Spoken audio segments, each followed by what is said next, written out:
I fought for this rebranding. I would have rebranded TNA day one, but I was told coming in, we can't rebrand. TNA Wrestling! We're back! We had that call for Hard to Kill. If I'm going out, it's going to be one of the best they ever see. TNA's back, but not with you. I'm jazzed about what we're doing, but on the corporate side, I'm not overly thrilled. I remember Maple Leaf Pro. Now it's back. With Maple Leaf Pro, we can showcase and celebrate that history, which is distinctly Canadian. You've got a roster with a lot of names people would recognize. We got Kushida, Takeshita, Kevin Knight, Trevor Lee. You're successful outside of wrestling. I enjoy what I do with property development. Why do you need wrestling? I don't know. Maybe I'm crazy. We didn't plan the matching shoes here. But look at that. Yeah, to me, that is honestly crazy. I mean, and the worst part is, you at least noticed. I walked in and was like, we do? It was the first thing I noticed. I was never a shoe guy till like probably this year. Now it's one of the first things I notice. Yeah. What's funny is I was never a shoe guy at all. And last year, the year before, we were actually in Chicago, and a guy came by who's a friend with a lot of the talent. He works for Jordan or whatever, and like for the shoe company. And I was talking with him, nice guy. He's just sitting there in the middle of the afternoon, and he's like, I said, yeah. He's like, I got to step up my sneaker game. Like I get my chops busted a lot by the guys for the shoes. I wear like, they say I wear old man shoes, but I wear these shoes because they make my knees feel better at the end of a 10, 12 hour day. So the guy goes, he asked me what size I was, asked me if, like, hey, do you mind wacky colors or whatever? So he brings me a pair of shoes. And he drops them off at the hotel that night. Like I thought I just wanted to say, oh yeah, like I'm going to get you a pair of shoes. Yeah. I didn't think anything else of it. Then I get a text from Moose. Where are you? I'm like, oh, I'm in a booking meeting. And he goes, well, I have your shoes. And I'm like, and the guy brought a pair of shoes at like midnight. Wow. So now I'm like, I got to wear them tomorrow. Now here's my dilemma. I am a Boston Celtics fan. And these shoes, as soon as I look at them, I go, these are LA Lakers shoes. They're purple and gold. They're LA Lakers shoes. Like, I can't wear these shoes. But then I'm like, well, I have to. He's going to be there. It's a wonderful like all the people that say, let me, like, I didn't expect it at all, right? And would have saw him the next day and been totally like, then I'm like, well, I got to wear them. And it's not that I didn't want to wear them because of the shoes. I just didn't want to wear Lakers colors because it's like in my blood. Yeah. And I'm like, I walk around all day stressed out, trying to like be like, I can't believe I'm wearing these colors. And at the end of the day, the last thing I do after the last show with TNA would always be I would get worked on by the massage therapist, and he's a New York guy, and he goes, oh man, look at those retro Kings shoes. I go, huh? He goes, those are the perfect like LA Kings running shoes. I looked at him, I go, Kenny, where were you at 8 a.m. when I was so stressed out about wearing Lakers colors? He goes, Lakers colors are a different purple. And I was like, so, but long story short, or maybe longer, people saw me wearing those shoes. Everybody commented on them. And then the next week, Eddie Edwards and Johnny Bravo and myself, because they're shoe guys, we were talking about pumps. So yeah, in order to be able to wear the LA Kings, or what I thought the LA Lakers shoes, what I thought at the time, to like keep my Celtics card, that night from the lobby of the Marriott in Chicago, ordered D Brown pumps. And then Eddie and I talked, he's like, oh, next loop, let's wear our D Brown pumps. And Bravo wore his Pistons ones. And then everyone's like, oh. So then it's like for my birthday, I got like 4 pairs of shoes. And for Christmas, I got like 3 or 4 pair. And I somehow inadvertently became, so now I've got like the plastic cases that. Oh, you're that guy now. Well, I had to, because there's 20 pairs of, and I think one of the thing is like, I know I'm somebody who's hard to buy for. And that's why I was like, please don't buy me anything. Like, I want to spend time with you, to see you, to share a laugh. That's what I want to do. Like, don't feel you have to, but I think people are like, oh, well, here's something that I can do to show he likes shoes. Yeah. And the weird thing is now I kind of do. So, but yeah, it's so weird. My laundry room has like these stacks of plastic cases, and every shoe goes in it's plastic. Because otherwise there'd just be 20 shoes lying on the ground. That's what my garage looks like. Just shoes everywhere. And I know it's not the right thing to do with Jordans. Well, it was made very clear to me by Moose and a couple others. This is how you look after your shoes. So, and then now it's funny. The thing I like about it is there's a lot of events now. Like, I was talking this with somebody the other day, how I was going to an event and it said smart casual. Well, smart casual to me would have always meant I had to wear like some form of dress shoe or more formal shoe, right? I would never wear running shoes. Yeah. But now 2024, you just go, okay, what matches my shirt? And you it's like business up top and party in the bottom. Yeah, and it's like, and people love that you wear sneakers. And like, I used to own a nightclub. I think I was the last nightclub in the area. We didn't allow running shoes. We didn't allow jeans. We didn't allow baseball hats. And your shirt had to be a button-up dress shirt with sleeves. And then as time went on, it's like we start going, okay, well, like they have some valid points. Like, why can this guy go in with his $17 pair of khakis? But this guy here with this $500 pair of jeans can't come in. It's like, okay, we have to start allowing jeans. Then it's like, dude, this guy is wearing a $3,800 pair of shoes from Japan. Like, and I'm like, I guess all the rules that you made back in the old days but it was to make sure that people were dressing up. Well, they are dressing up. They're just dressing up different. It's a nice pair of jeans. It's a cool pair of shoes. It's a $300 crew shirt instead of a, $19, like golf shirt or your long sleeve button up. Like, so it's like, okay. And it's like hats. They can't wear hats. Right? And then we gave it on that too. I remember seeing you in the ring wearing, I think it was those shoes and a suit. And I'm like, look at this. Yeah. It kind of gave me like the one thing that I thought, like, look, I was like, I'm not a character on the show. I've kind of been put into this spot where I'm here to, we found it really tough. The whole idea originally was like, we're not going to do an authority figure. We're not going to do an authority figure. Then we found we're spending so much time figuring out how to get things done without an authority figure. Maybe it kind of started for a couple little things. Then I did like the thing with Heath, and then it was just like some of the banter with Deanna, and it's like, okay, we'll kind of use it. And I think sometimes, you got to find the balance of using too much. But when I'm on camera, I'm like, I was like, I can wear running shoes. They're better on my feet. Like I shouldn't say running shoes. I can wear Nikes and they're better on my feet. And they look, look, I'm a 50-year-old guy on a wrestling show. So give me something. I wear a suit out there every time. You don't see me walking around in my daily life in a suit. Like my banker says they used to play a game when I would walk towards the bank, like to their office.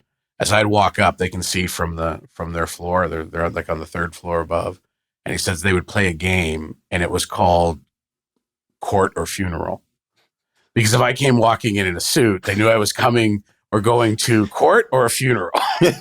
So he goes, it's the only other than that, hey, we see you in a t-shirt or a golf shirt and jorts and, running shoes. We'll get back to the conversation in just a second. This episode is brought to you by Factor.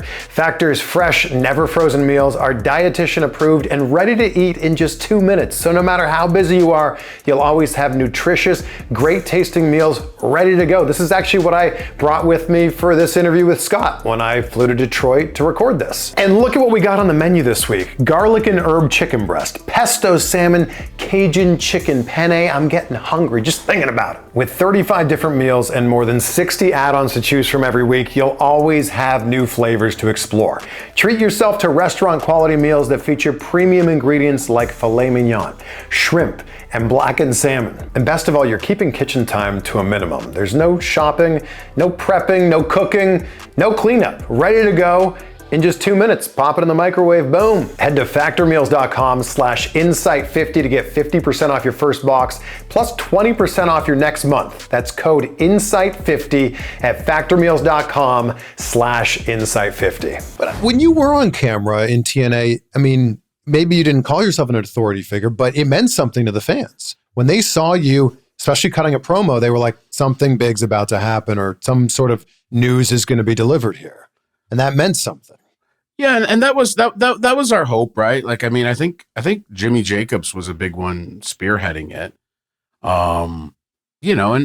Look, I enjoy banter with talent, right? We can have some fun. My thing was, if we're going to do it, I didn't want to be Jack Tunney, and I didn't want to be, like Vince McMahon. So I wanted to be more tongue in cheek. I wanted to have fun with it, like the whole thing, like. If you go and you look at the things I did, I'm really a jerk. In a lot of ways, the character, like throughout, especially through the first few years, like near the end is more, hey, here's an announcement, like we're going to do this rah, especially as we start heading into the TNA stuff.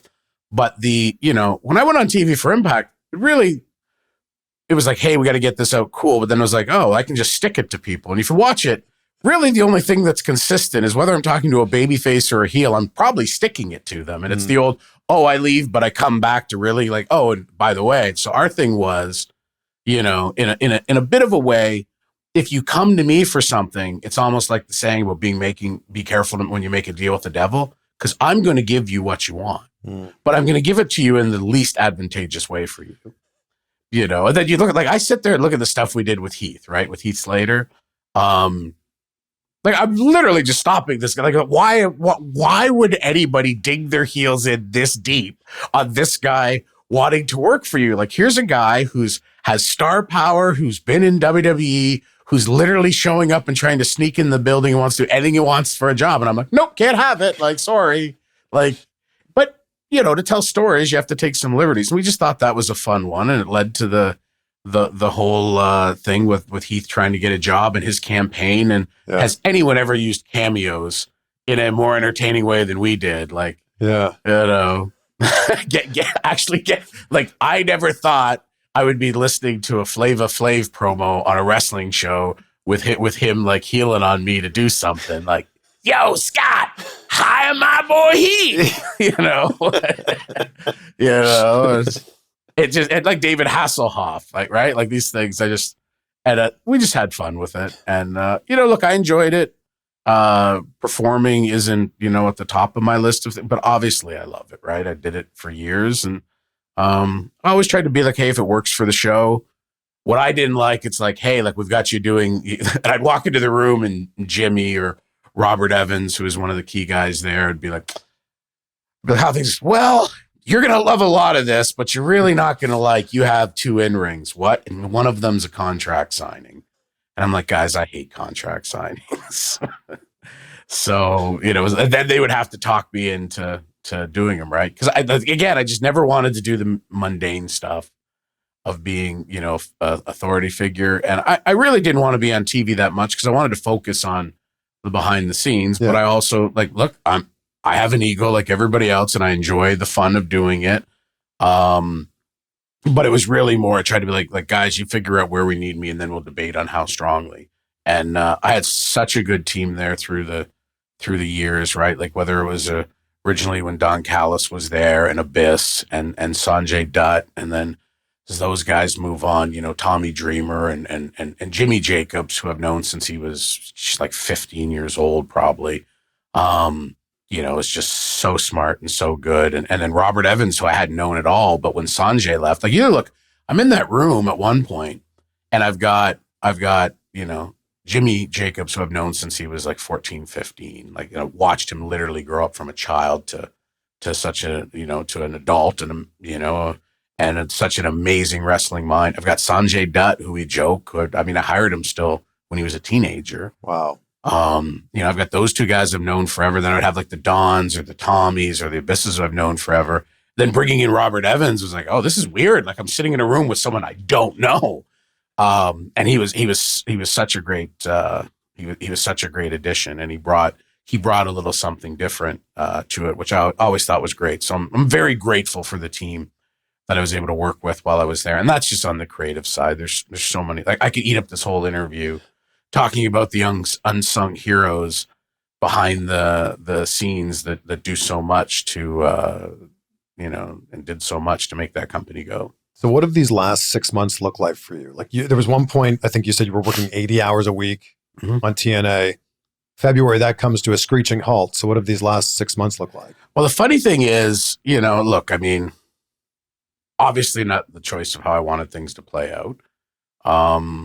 Took me by, you know, a bit of a, you know, like, I can't say I was shocked when it actually happened, because I could see the process playing out where, you know, we weren't quite on the same page on things. And, you know, as I said on Busted Open, I found out 2 days before Hard to Kill. But then you still went out to Hard to Kill, put on a, you know, good face. And then you were there another 3 weeks after that. Yeah. Like, look, I mean, first of all, Len Asper could have not told me that night, but I knew by that night, like, I already knew. And I mean, it was like, okay, like, I told him, like, you and me are having a conversation, and we had an honest conversation. And I said, look, I disagree with it. I don't like it, but it's your decision to make. And I said, this is what I'll do. I'll get on that plane tonight and go to Las Vegas. I will make sure that we have 2 amazing kick-ass shows in Las Vegas. I'll lock down with the team. I'll make sure that we go into Orlando and we get you out 4 TVs so that you're in a position to have, because you're going to have a lot to deal with. And this way, at least, you're going to have 5 weeks in the can from when I walk out that door, the end of Orlando. And that was my goal, right? I was going to finish up those shows in Orlando, walk out there, and then, just either walk off into the sunset or like the old monster movie, like where Godzilla just slowly goes back into the water and disappears, like lonely and depressed. It's going to be one of those things, right? And which one was it? A combination of both.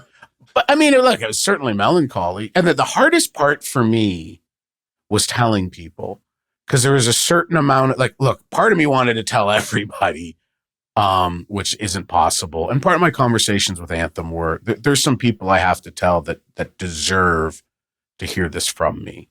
So I took a small group of people there, and that last day in Orlando, I kind of went around and told a handful and said, you can't say anything. This is what's happening, da-da-da-da-da. And then I left there. I went back to my hotel room. A couple of people came by, and this was the hardest part.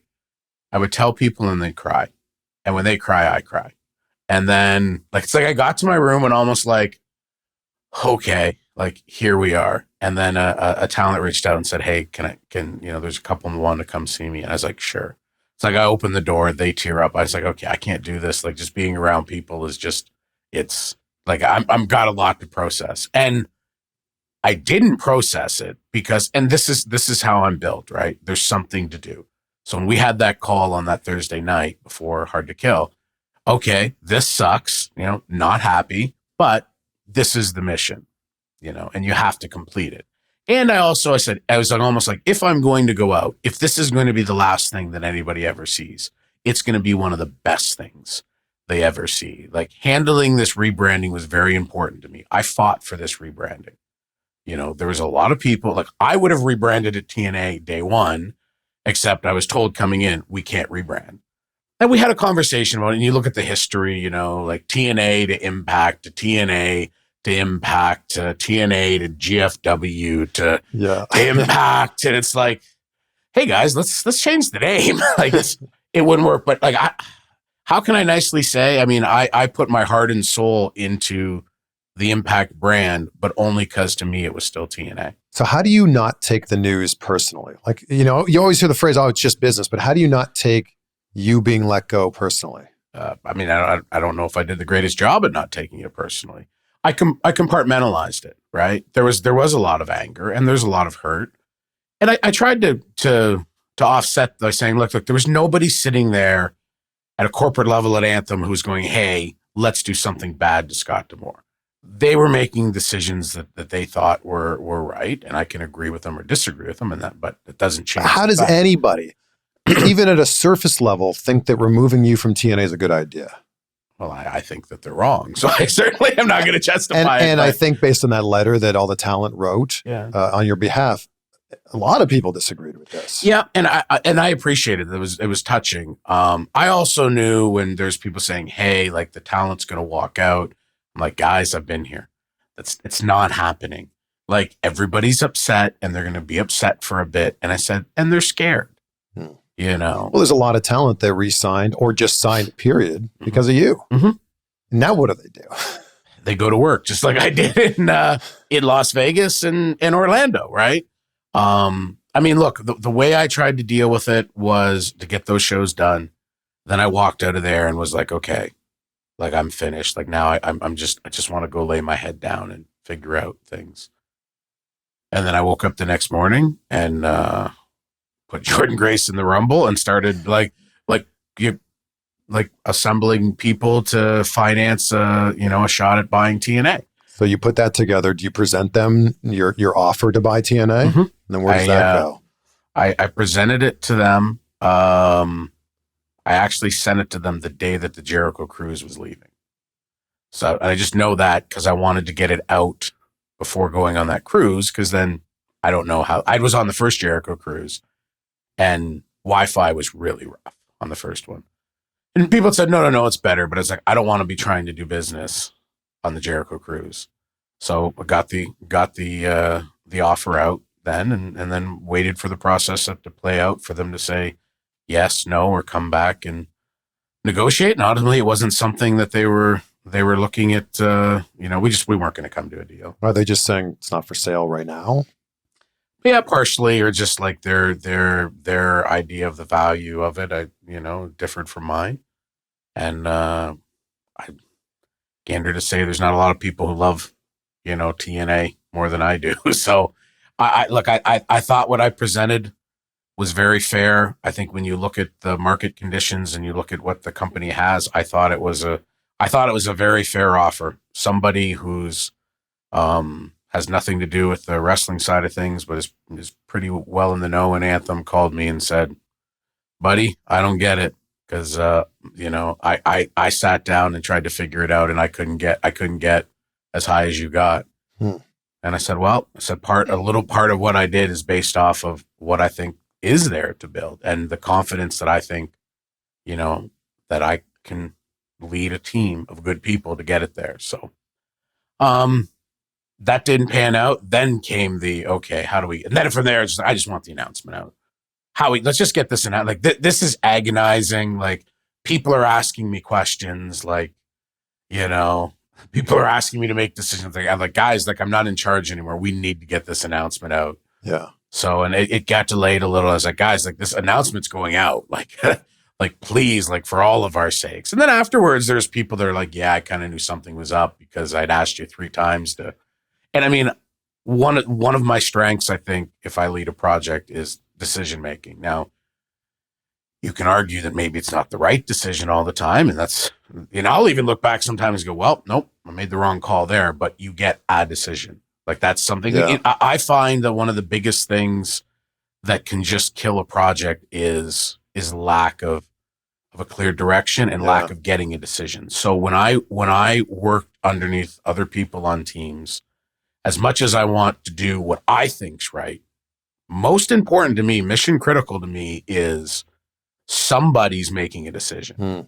And if you tell me it's me, great, I'll make it. And if it's not me, then I want someone to make a decision. The worst possible thing is that situation where nobody makes a decision. Yeah. Here's a fun fact for you. 74% of people have subscriptions that they've forgotten about.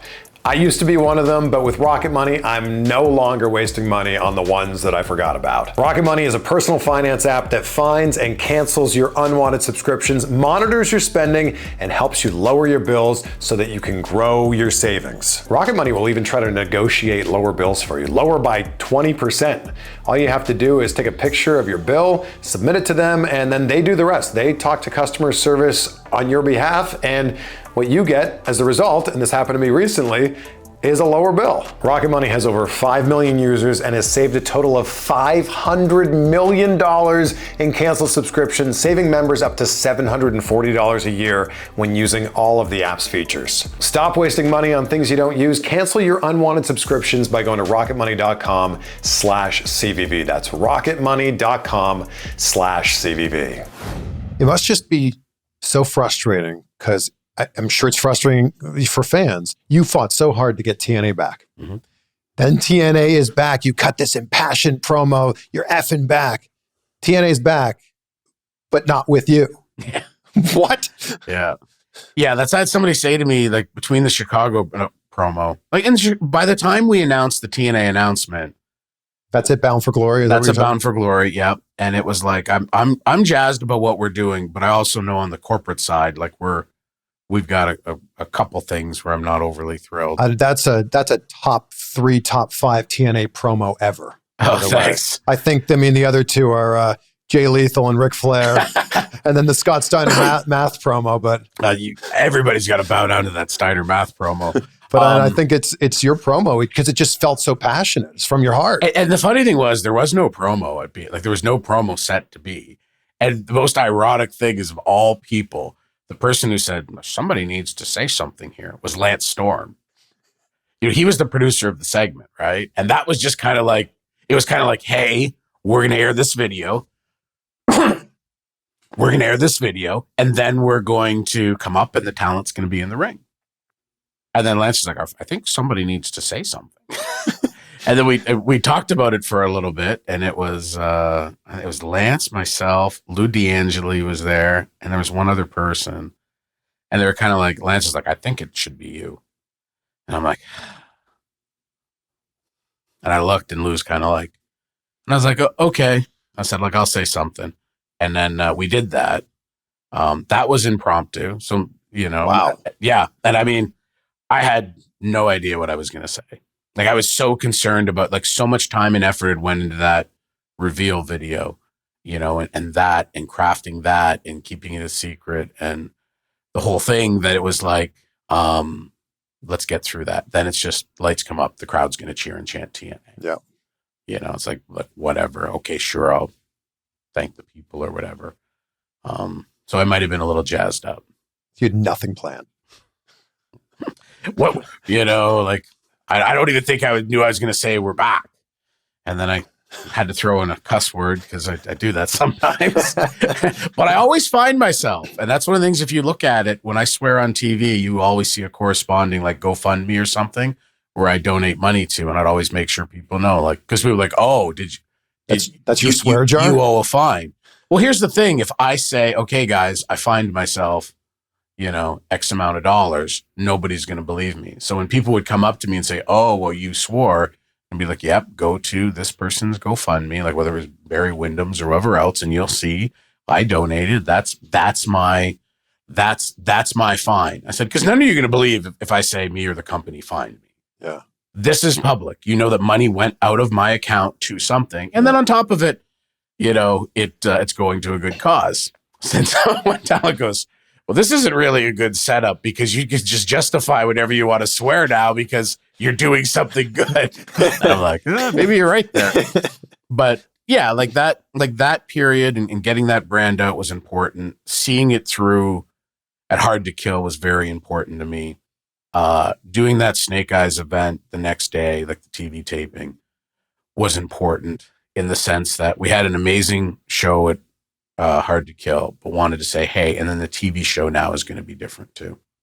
And I think those first 2 weeks in Vegas were, I'm really proud. Like that's kind of where I say, and then we went into Orlando and we got 4 weeks of TV. Like, I think it's decent TV in Orlando. I think everybody worked hard, but it was already like, okay, like we're stopping the vision of what my TNA, what I saw TNA looking like.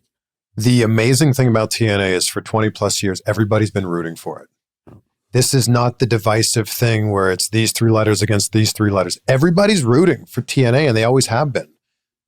What do you think that's because of? I think people like an underdog. And I mean, look, you can say everybody's rooting for it, but God knows there's enough negative chatter about it that it's not everybody. That's the internet. That's not real. And one of the things, look, well, I'll tell you what was real. In 2017, I came on as a consultant under Jeff Jarrett. And then in December of 17, heading into 18, I took over things with Don Callis. And nobody had good feelings towards Impact or TNA or whatever you wanted to call it at that time. I think they were calling it like a cockroach. Like, I can't believe this thing doesn't die. I mean, it was bad. Like I'd literally would sit there and we'd have meetings and we'd go like, we have people who have no other options that are choosing to not work rather than be here. And it's important to point out, this is before AEW. So it was, if you wanted to be on TV, it was WWE or TNA or Impact. Yep. And it was like, I walked back into the booking room being like, I don't know. Like they literally just chose nothing over coming to work with us, like no matter how advantageous to them we made the conditions, it was just kind of like, no. And it continued on. Like some of the people who had bad experiences pre-Anthem, we would reach out, and it would take a lot of work. Now, most of the time when we got those people back there, and they did something, like the 1000th episode was a great thing. And a lot of people who came back, it was almost like a cleansing experience, right? Like you get to, override, like it doesn't change those horrible things, or whatever you experience, but now at least you've got something positive. A better taste in your mouth. Yeah. But is that a result? Are those years a result of the Hogan Bischoff times? Is that the fallout of that? I honestly don't. I mean, I think that era was part of it, and then the era that came after it, right? And there was a period where people weren't getting paid, and the whole thing. And it sounds like, and I mean, look, there's just whatever led to it. There's a lot of people on camera and behind it that were very bitter and didn't have kind feelings towards TNA or Impact. So like one of the things we had to do was go out there and change that perception. And you did. And we worked really hard on it. And it was changing the media perception. It was, because you can't change the perspective. If we sat there one time and looked at it, and like 9 out of 10 articles about something we did, something we thought was decent, were just 9 out of 10 articles were negative. And we're like, okay, well, how do we fix this? Like it got to the point where literally we talked to some, like I sat down one-on-one with some journalists and said, okay, like, are you just never going to give us a chance? Like I get it. This company has mistreated you or lied to you or, betrayed your trust in whatever sense. And if your position is you're just never going to give us a chance on anything, and even if we do everything right, you're still going to find a way to write it with a negative spin, then just say that's what you're going to do. Like, don't pretend you're a journalist and you're like, just like all I'm asking is give us a chance. I'm not even guaranteeing you we won't screw up, and you might end up hating us, but you have to give us a chance, or don't be a reporter. Like, you're supposed to report. Like, you're not like give us a chance. Like, if we do something bad, say it, no problem. But maybe, just maybe, give us credit, even begrudgingly, for something we do right. And I forget the exact example, but I was like, you watched this, like it was good, wasn't it? Oh yeah, there was an era where it was like, yeah, it was a really good match, but I wish more people would have seen it. Like, well, how do you fix that then? You saying we suck isn't going to help it. And I really, truthfully, I think as we, look, we did a whole media run mainly in the UK right after we took over. And we literally talked about it. Like, we knew it was going to be a long process. And we knew, like, we talked about it one fan at a time. And then we came out of that media tour, and I turned to Don and Ed and I go, this isn't even just one fan at a time. We've got to individually turn media to get them to just give us, like, I honest to God don't know what happened in those years but there was some people who report wrestling who there's people say, hey, Scott, I like you. I hate Impact. Or they'd call it TNA. I hate TNA. Okay. So can we change that? And to go from that to that Bound for Glory with Ospreay there, and those great shows in Chicago, and that TNA announcement, and getting that out there, and then being able to build in a period of time where we weren't really running a lot of shows. It's you don't build to a major premium live event by not running shows, but we managed to do it. We built enough about the return of TNA to get it there, and then I thought we delivered at Hard to Kill. I thought we delivered at Snake Eyes. It was like getting Okada there to me, and it's kind of, I mean, it's kind of ironic and kind of cute in a sense that getting Okada there was the last thing, like, on my list of things about changing the narrative about TNA Impact. Because, right away, before it was even public, I flew to Japan. We met with New Japan officials about trying to, mend that relationship. Because that relationship was built when I was there booking, right? Like, it was Mike Tenay, Jeremy Borash, that team, and myself. We put that, like, Fossex. First it was All Japan. We switched to New Japan. We had that continued on for years. I sorted out like even like the Global Force thing with New Japan. I've had a great relationship there for years. And it's like to be told, Scott, we like you. You're our friend, but like, we hate TNA and we can't do business. We're in Japan. We talked to them, and it took, it took a lot, and we just like, we have to be able to do something. And, you know, Ring of Honor, you know, had its, and probably rightfully so for some of the things TNA had done to Ring of Honor over the years. Ring of Honor wanted nothing to do with it. Like we met with Joe Koff and Hunter and that, and, you know, like Delirious, and said, hey, like, we're here now and we want this to be different. And that wasn't different. And the New Japan one, it took a while, right? Like, I think you start looking at it, I think we get into like just pre-COVID, you know, when we start seeing some cracks. And so it took a couple years. We had to show New Japan, you know, we're different. And I think, you know, as we started doing that, then, okay, now the New Japan, people say, oh, well, New Japan hates them. Okay, well, now New Japan doesn't hate them, you know, so now the product's good. Can't say the product's not good. You know, the shows are doing decently. New Japan, you know, oh, well, you said New Japan. Well, New Japan's okay with him, but Okada hates him. He'll never wrestle for him. Jeez. So then I, you know, I was like, okay, like we've got to have Okada. And I mean, to me, to have Okada there as a statement, like TNA's back, and here on our first weekend, here's the one guy who everybody said, no matter what you do, this guy will ever. And that's like, God bless him too, right? Like, Cass is in there. He's like the whole thing, right? Like just kissing the TNA logo and everything else. He had a lot of fun with it, and I appreciated it.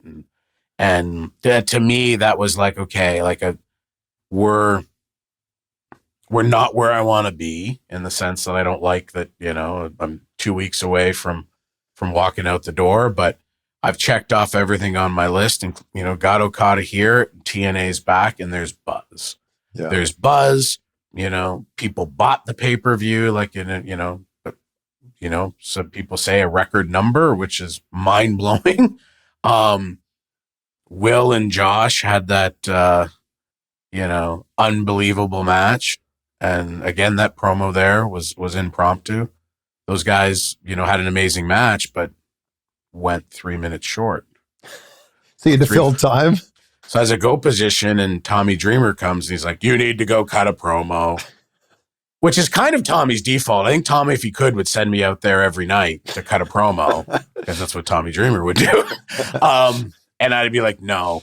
And then I go, how short are we? And like, when I sit here, Tommy's in this ear, and I look over at Lance, and I'm comms. I'm like, Lance, you know, how short are we? And I look at him. He goes, we're like 4 minutes short. And I go, what do you think, Lance? He goes, I like Tommy's idea. And I go, okay. So now I'm getting up. I'm taking off my headset that's attached to the console. I'm putting on my mobile headset, like my belt pack, because that's my homage to Paul and my way of saying thank you, Paul, for, you know, Paul Heyman for teaching me things. And they're putting because as you see, my sports coat's over there. I never have my jacket on at go unless I'm going. So then now I'm like, okay, like they're putting the jacket on. Somebody's putting the headset on. They're fixing my hair, and, you know, they're getting ready to, like, they're starting to hand me a mic, and Dreamer goes, what are you going to say? And I go, I don't know. I don't know. So I walk in. So when I'm sitting there and I've got like this look on my face, I'm literally thinking, I have no idea about the words that are going to come out of my mouth. And then I start thinking, boy, I really need to pick my words carefully right now. You know, I know that this point, and I mean, there's part of me that I think is actually like these two shows are going to be so good, they're going to reconsider. But part of me is like, boy, like what a way to go out if I just went in this ring and just said, F everybody. This is what happened this week. You know, F these guys, F this place, like da da da da. You know, what a way to go down in flames. I'm glad I didn't choose that route, but I'd be lying if I didn't say for half a second it was there. What trust, though, to let you go out there with a live mic, or to say, you know, whatever we do, make sure Scott doesn't go out there with a live mic? Well, I trust that also they just had no thing in place. Like nobody knew. Like, you know, like the couple of people from Anthem that knew and were in the building were up at a box. Like they I mean, so the fact that they didn't have anybody over top of me, like overseeing the show, I think lends to the fact that they probably, and as I said to them, I said, like, yeah, you know, guys, if I would have handled, you know, the removing me from power, I would have handled it a lot differently. I don't know if this is something you want to talk about publicly, but did they give you a reason as to why they let you go? Just that I mean, we saw things differently, as far as for how we wanted to proceed. So they want, I think partially they just wanted their guys in charge. And I mean, I had a good 7 years with those guys, but I'm not an Anthem guy. I don't sit in that Toronto office, I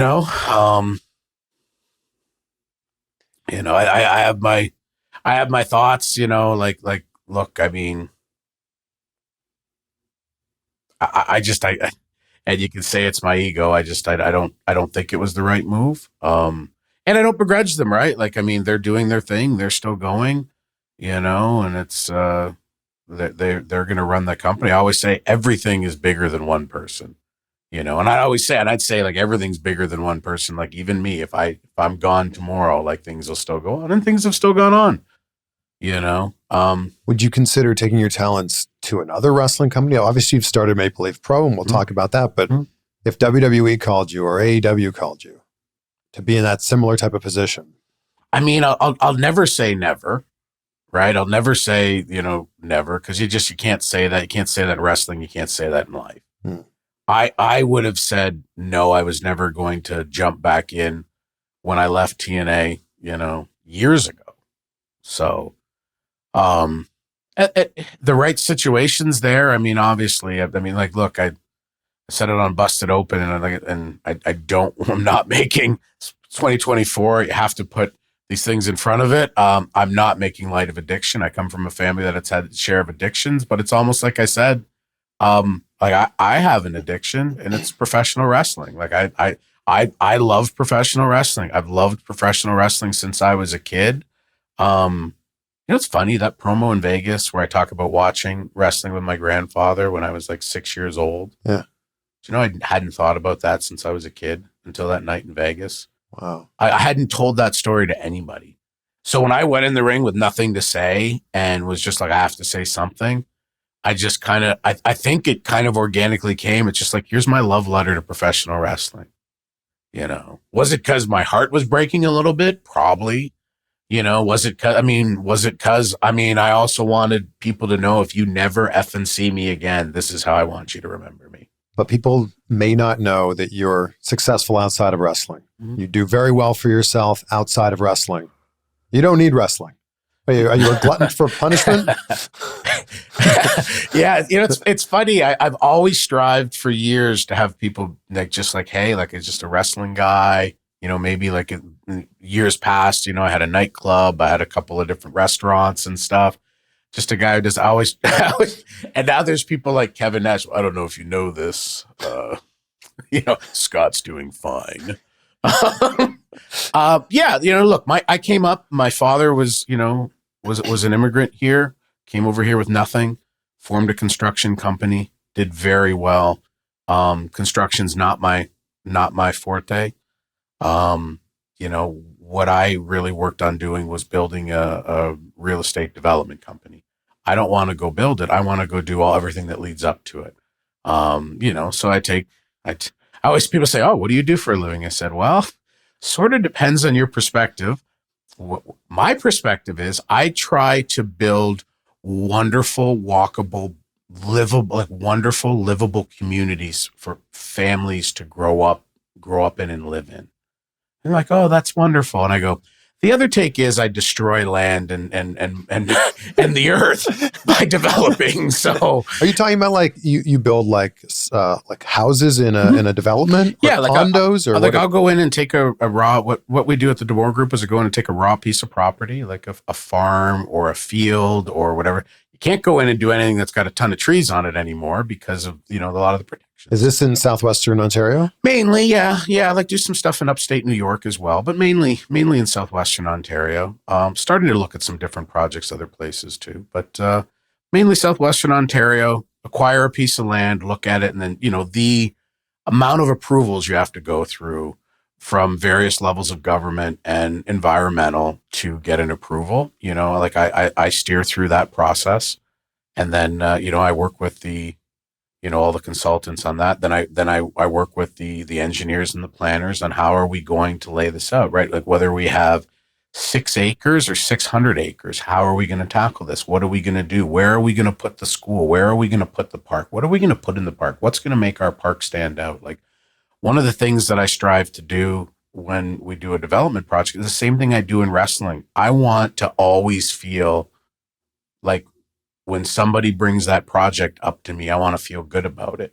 Like, I want people to go, oh, the park there is so great. Like, or instead of building, you know, a ugly retention pond that's hidden somewhere, can we make it a feature? Can it be like, I was at my mother's place 2 nights ago, and she lives in a development that we put in, me and my partners put in, and she lives on that pond. Now, in the day, that pond would have been fenced in and ugly, and I was just watching some kids fishing in the pond at night, right? Like, Sounds like real life Sim City. Maybe. Where are we going to put the school? Where are we going to put the pond? Well, yeah, and there's a whole process to it, right? Because there has to be a school that's needed, and then you select where it goes, and you know they want to put it here, and you're like, well, that doesn't make sense because they just want to put it here because of this, but they haven't considered this, this, and this, and you try to find the balance, and then what kind of dwellings are we going to put there, right? Like, are we going to build big? Are we going to look to build big, giant, you know, McMansions? Are we going to look to build like a good quality production style single family home? Are we going to do semi-detached housings, or, you know, like semis, or as my father would call them, side by each? We'll get right back to the conversation in just a second, but guys, I love sleep. I love sleep so much. That's why this episode is brought to you by Miracle Made. And if you wake up too hot or too cold, I highly recommend you check out Miracle Made's bed sheets. Miracle Made sheets are inspired by NASA and use silver-infused fabrics that are temperature regulating so you can sleep at the absolute perfect temperature all night long. And that means you get a better sleep every single night, because the more important thing than like the time spent in bed is the quality of that sleep time that you spend in bed. And because these sheets are infused with silver, they prevent up to 99.7% of bacterial growth, leaving them to stay cleaner and fresher 3 times longer than other sheets. No more gross odors. So are they comfortable? Great question. They're as comfortable, if not more comfortable, than like the type of sheets you'd see in a 5-star hotel, but without that kind of price tag attached. It's summer. It's so hot out right now. The last thing you want to do is sleep hot. Go to trymiracle.com/CVV to check out Miracle Made's bed sheets. And whether you're buying them for yourself or you're buying them for a gift, if you order today, you're going to save 40%. They're on sale already, 40% off. But if you use my code CVV at checkout, you're going to get an additional 20% off on top of that, plus 3 free towels. And they've got a 30-day money-back guarantee, so you really have no risk here. Trymiracle.com/CVV. Use that code CVV for an extra 20% off and 3 free towels. Huge thank you to Miracle Made for sponsoring this episode. You know, my father learned English after coming here as an immigrant, and I mean, some of those terms, like to this day, like in our office, Italy. Yep. He came in from a small town in Italy. I've been to it. They say there's 54 people there. They're lying. There's maybe 20. You know, that's because your dad left. You know, yeah, with the doors left, she keeps going down. You know, it's if you go watch the Bruno Sammartino documentary, it's the very same region of Abruzzi.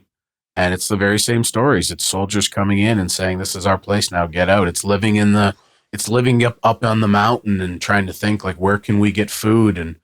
And five men, and I say that not misogynistically, but at the time, the women, you know, looked after, you know, the families, and the men went out and tried to provide. And there'd be the situations where, you know, 5 men, and I'm sure sometimes women, get together. Okay, we're going to go in, we're going to get bread, we're going to do this, we're going to do whatever we can so we can eat up here.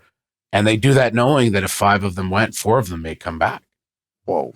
And if 4 of them come back, then the rest of them are just going to absorb that into who they have to take care of. Like, it's just, you look at that and you go, oh, wow, I got fired from a wrestling job. Woe is me. Like, you know, you had German soldiers point a gun at you and say, you have 30 seconds to take what you can and get out of your home, you know, and go live in the wild. And, oh, by the way, you have no food, so you're going to have to sneak in and steal food. And if we catch you, you're going to die.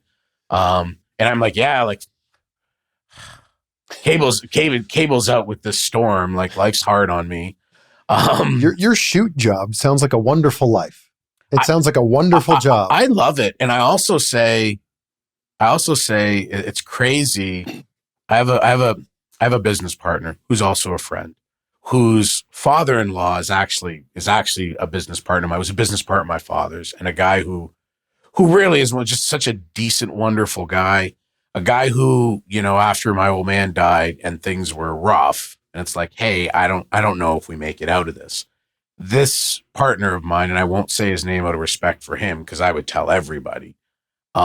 He had every legal right to bury me, could have put me out of business, would have bankrupted me. I would have had nothing. I would have had to scurry to not lose my parents' house so that my mother wasn't homeless.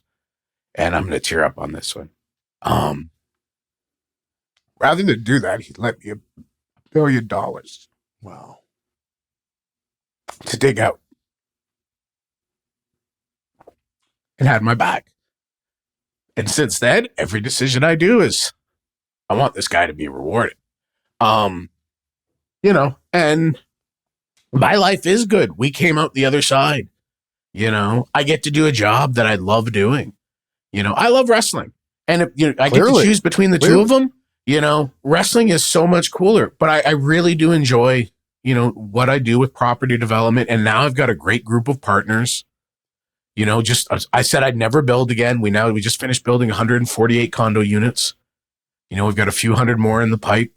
And so why do you need wrestling? I don't know. Maybe I'm crazy. Chris, maybe have you considered that? Isn't everybody in wrestling a little crazy? I'm a 50-year-old man who's sitting in a hotel room by an airport, crying like a goober, So I don't know. I love wrestling, and even just in the same type of thing, the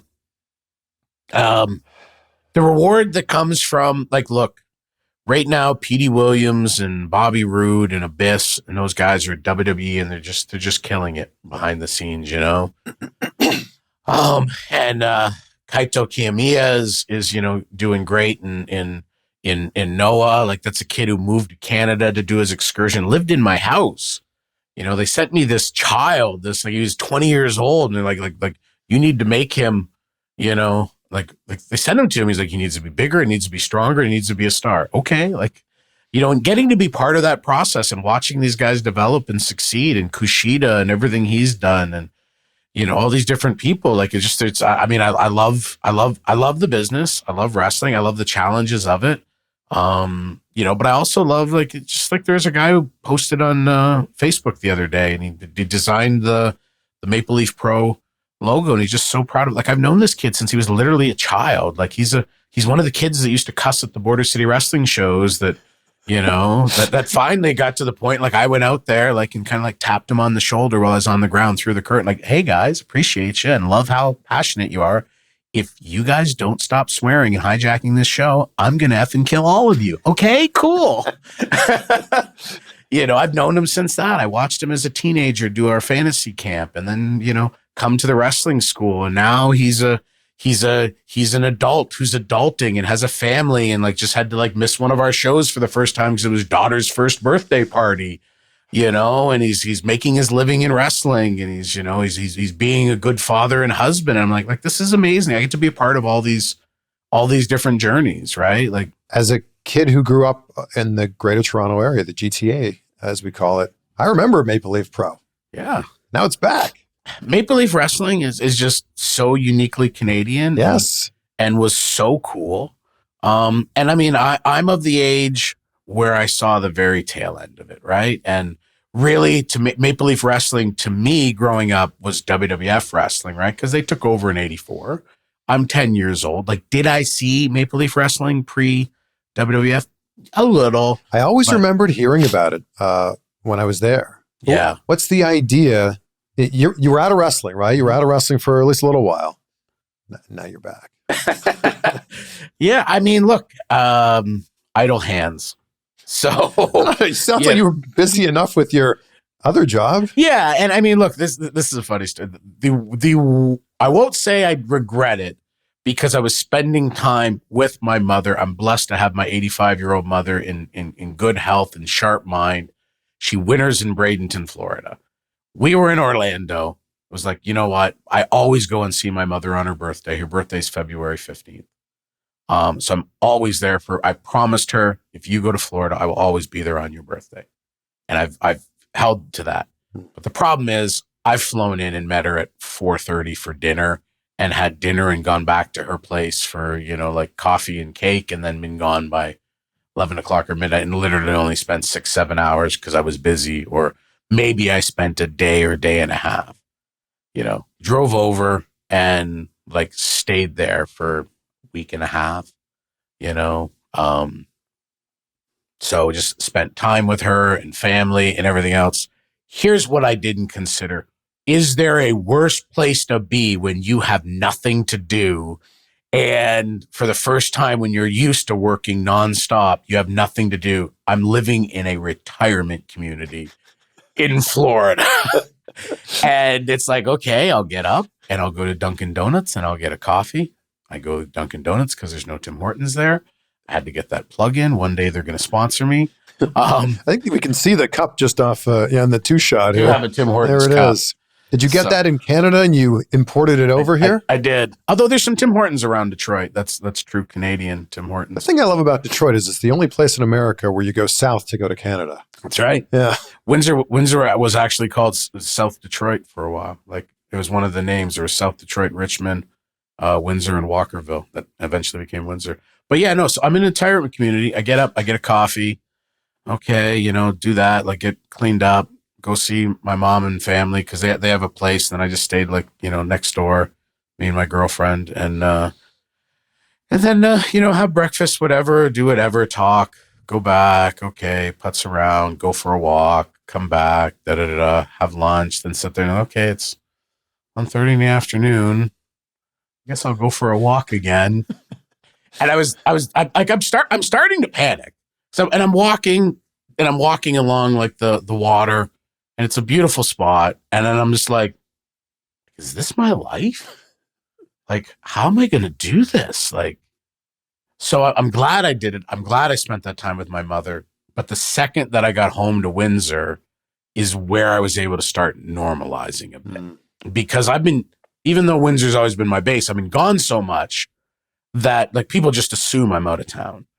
So I showed up at a public hearing. It was a thing where they were talking about, like something they're looking at developing. And I wasn't involved in it at all. I was just like, oh, it's around the corner from my house. I'll pop in. And it's like the mayor of this municipality and 2 or 3 of the council members and administrators and people from other municipalities and just other business. All, hey, what's going on? Da da da da. How you been? Like, what are you doing here? Are you interested in doing it? And it's just like, oh, like life is going to go on, right? Like, so glad I was with my mother. Deciding to spend that time in a seniors community in Florida was probably not the most mentally relaxing way to do it. But and then I just eased in and then kind of tried to figure out what could I do that I would both, if I was going to do something. One, I thought it was important. I need to be away for a little bit, right? Because we could sit for an hour and talk about the crazy things I thought of doing, in those first couple of months. And I mean, some of them would be spiteful. Some of them would be downright illegal. Oh, man. So I didn't do any of them. So, but it's like I said to somebody who's actually at Anthem, I said, you guys always think it's so funny when you hear the stories about me, like buying somebody's home out from or whatever I do for somebody that I think's wronged me. But then you all like think like, oh, well, why would he do this? Like you for years, like, like I'm very much like, hey, life is life.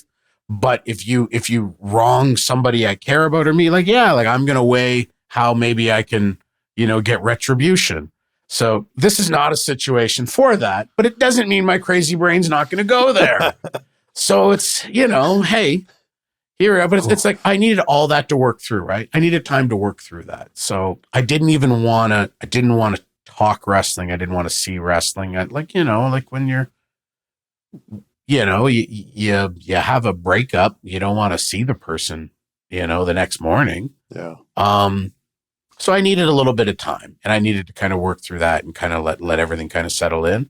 And then slowly started working on things. Okay, what can we do?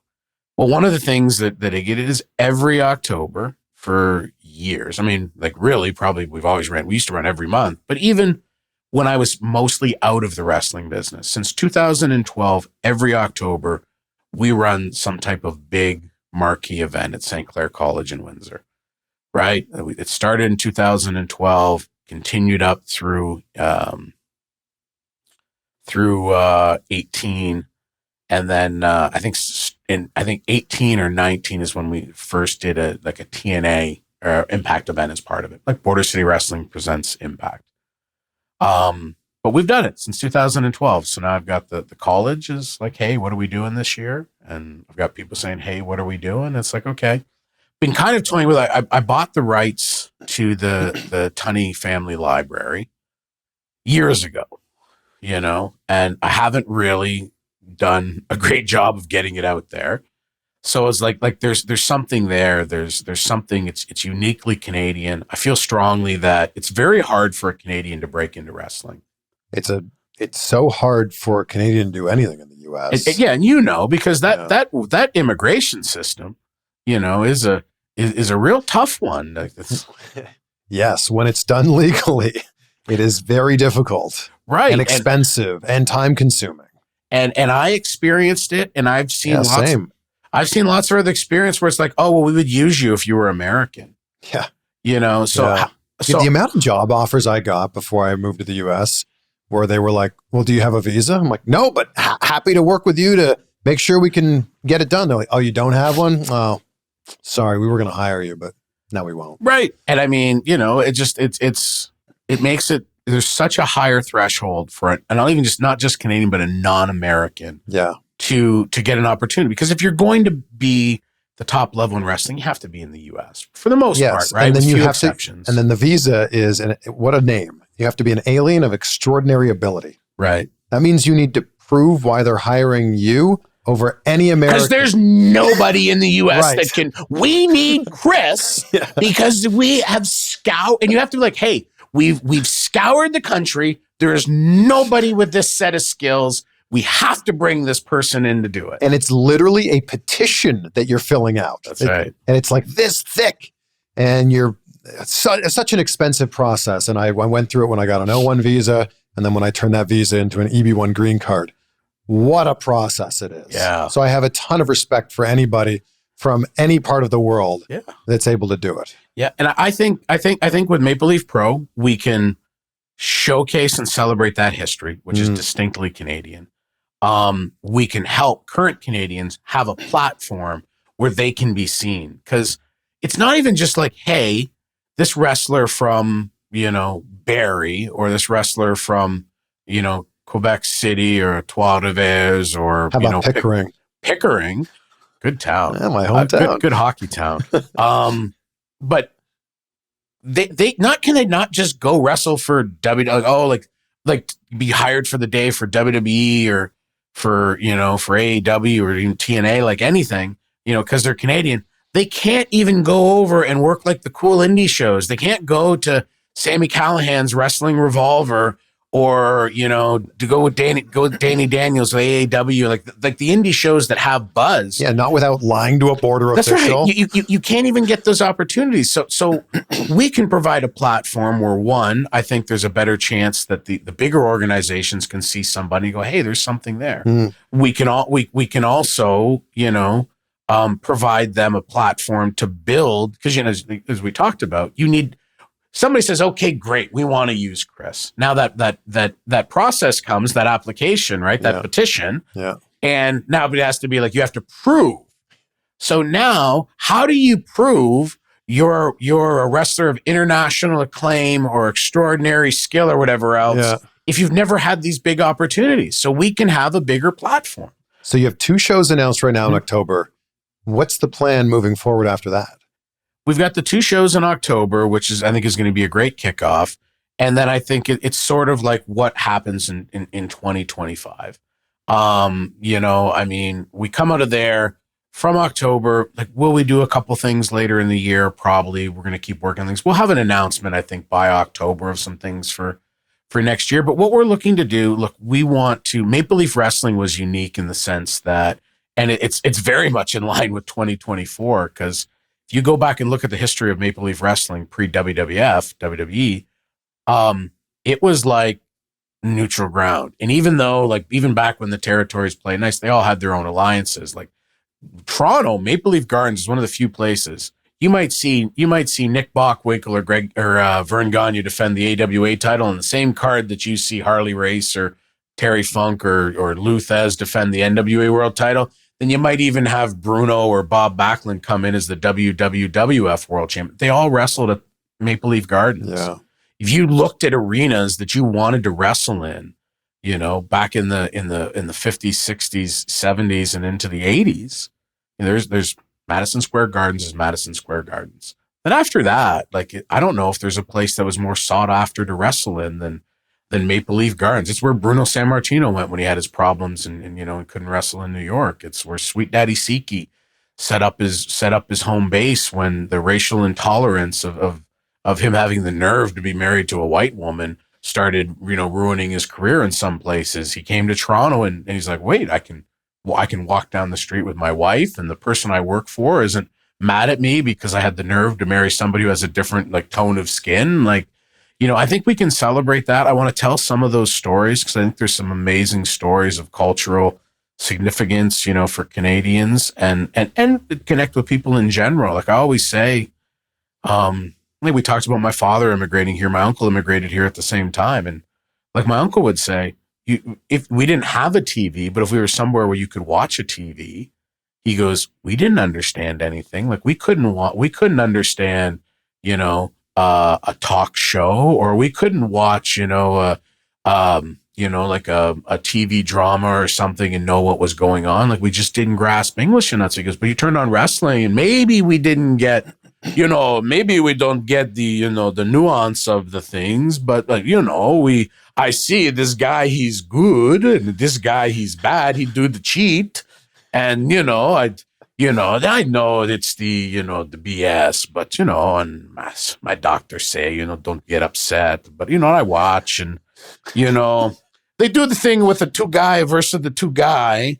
And these are two guy keep a cheat behind the referee. And I go, referee! Mahi right there! And I'm going, oh, this is why your doctor told you can't watch this. But his whole thing was like, and that's why you look at it like you could understand it. And then the other thing about wrestling is like if you're an Italian immigrant, you've got Bruno, or Dominic DeNucci, or Tony Parisi. If you're an immigrant of Latino or Hispanic descent, like maybe you've got Pedro Morales or Tito San, whoever you've got. Like, and if you're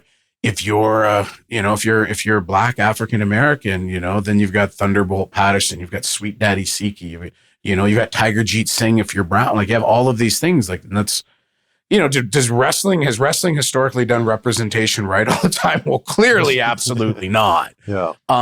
But it was a place where you could look and say like, hey, like there's something I see myself in and something I can connect with. So would you be looking to get a TV deal eventually? I think that looking at some form of distribution, and if in 2025 it's on Triller for these two shows right now.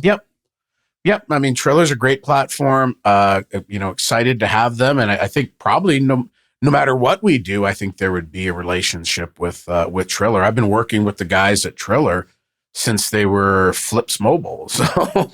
Like they started as with the phones and everything else. And they were on the cutting edge of non-conventional pay-per-view. Like we did a lot with them, like even going back to like when we did that first broadcast for Wrestle Kingdom, when Global Force Wrestling presented that first Wrestle Kingdom, did stuff with them through the Fight Days and now Triller TV. So excited to have them as a partner. And, we're working on things. We want to, there's still a building that looks eerily like Maple Leaf Gardens. Isn't it a grocery store right now? The main floor is. Yeah. Yeah, but the other floors, it's actually Ryerson Polytechnical.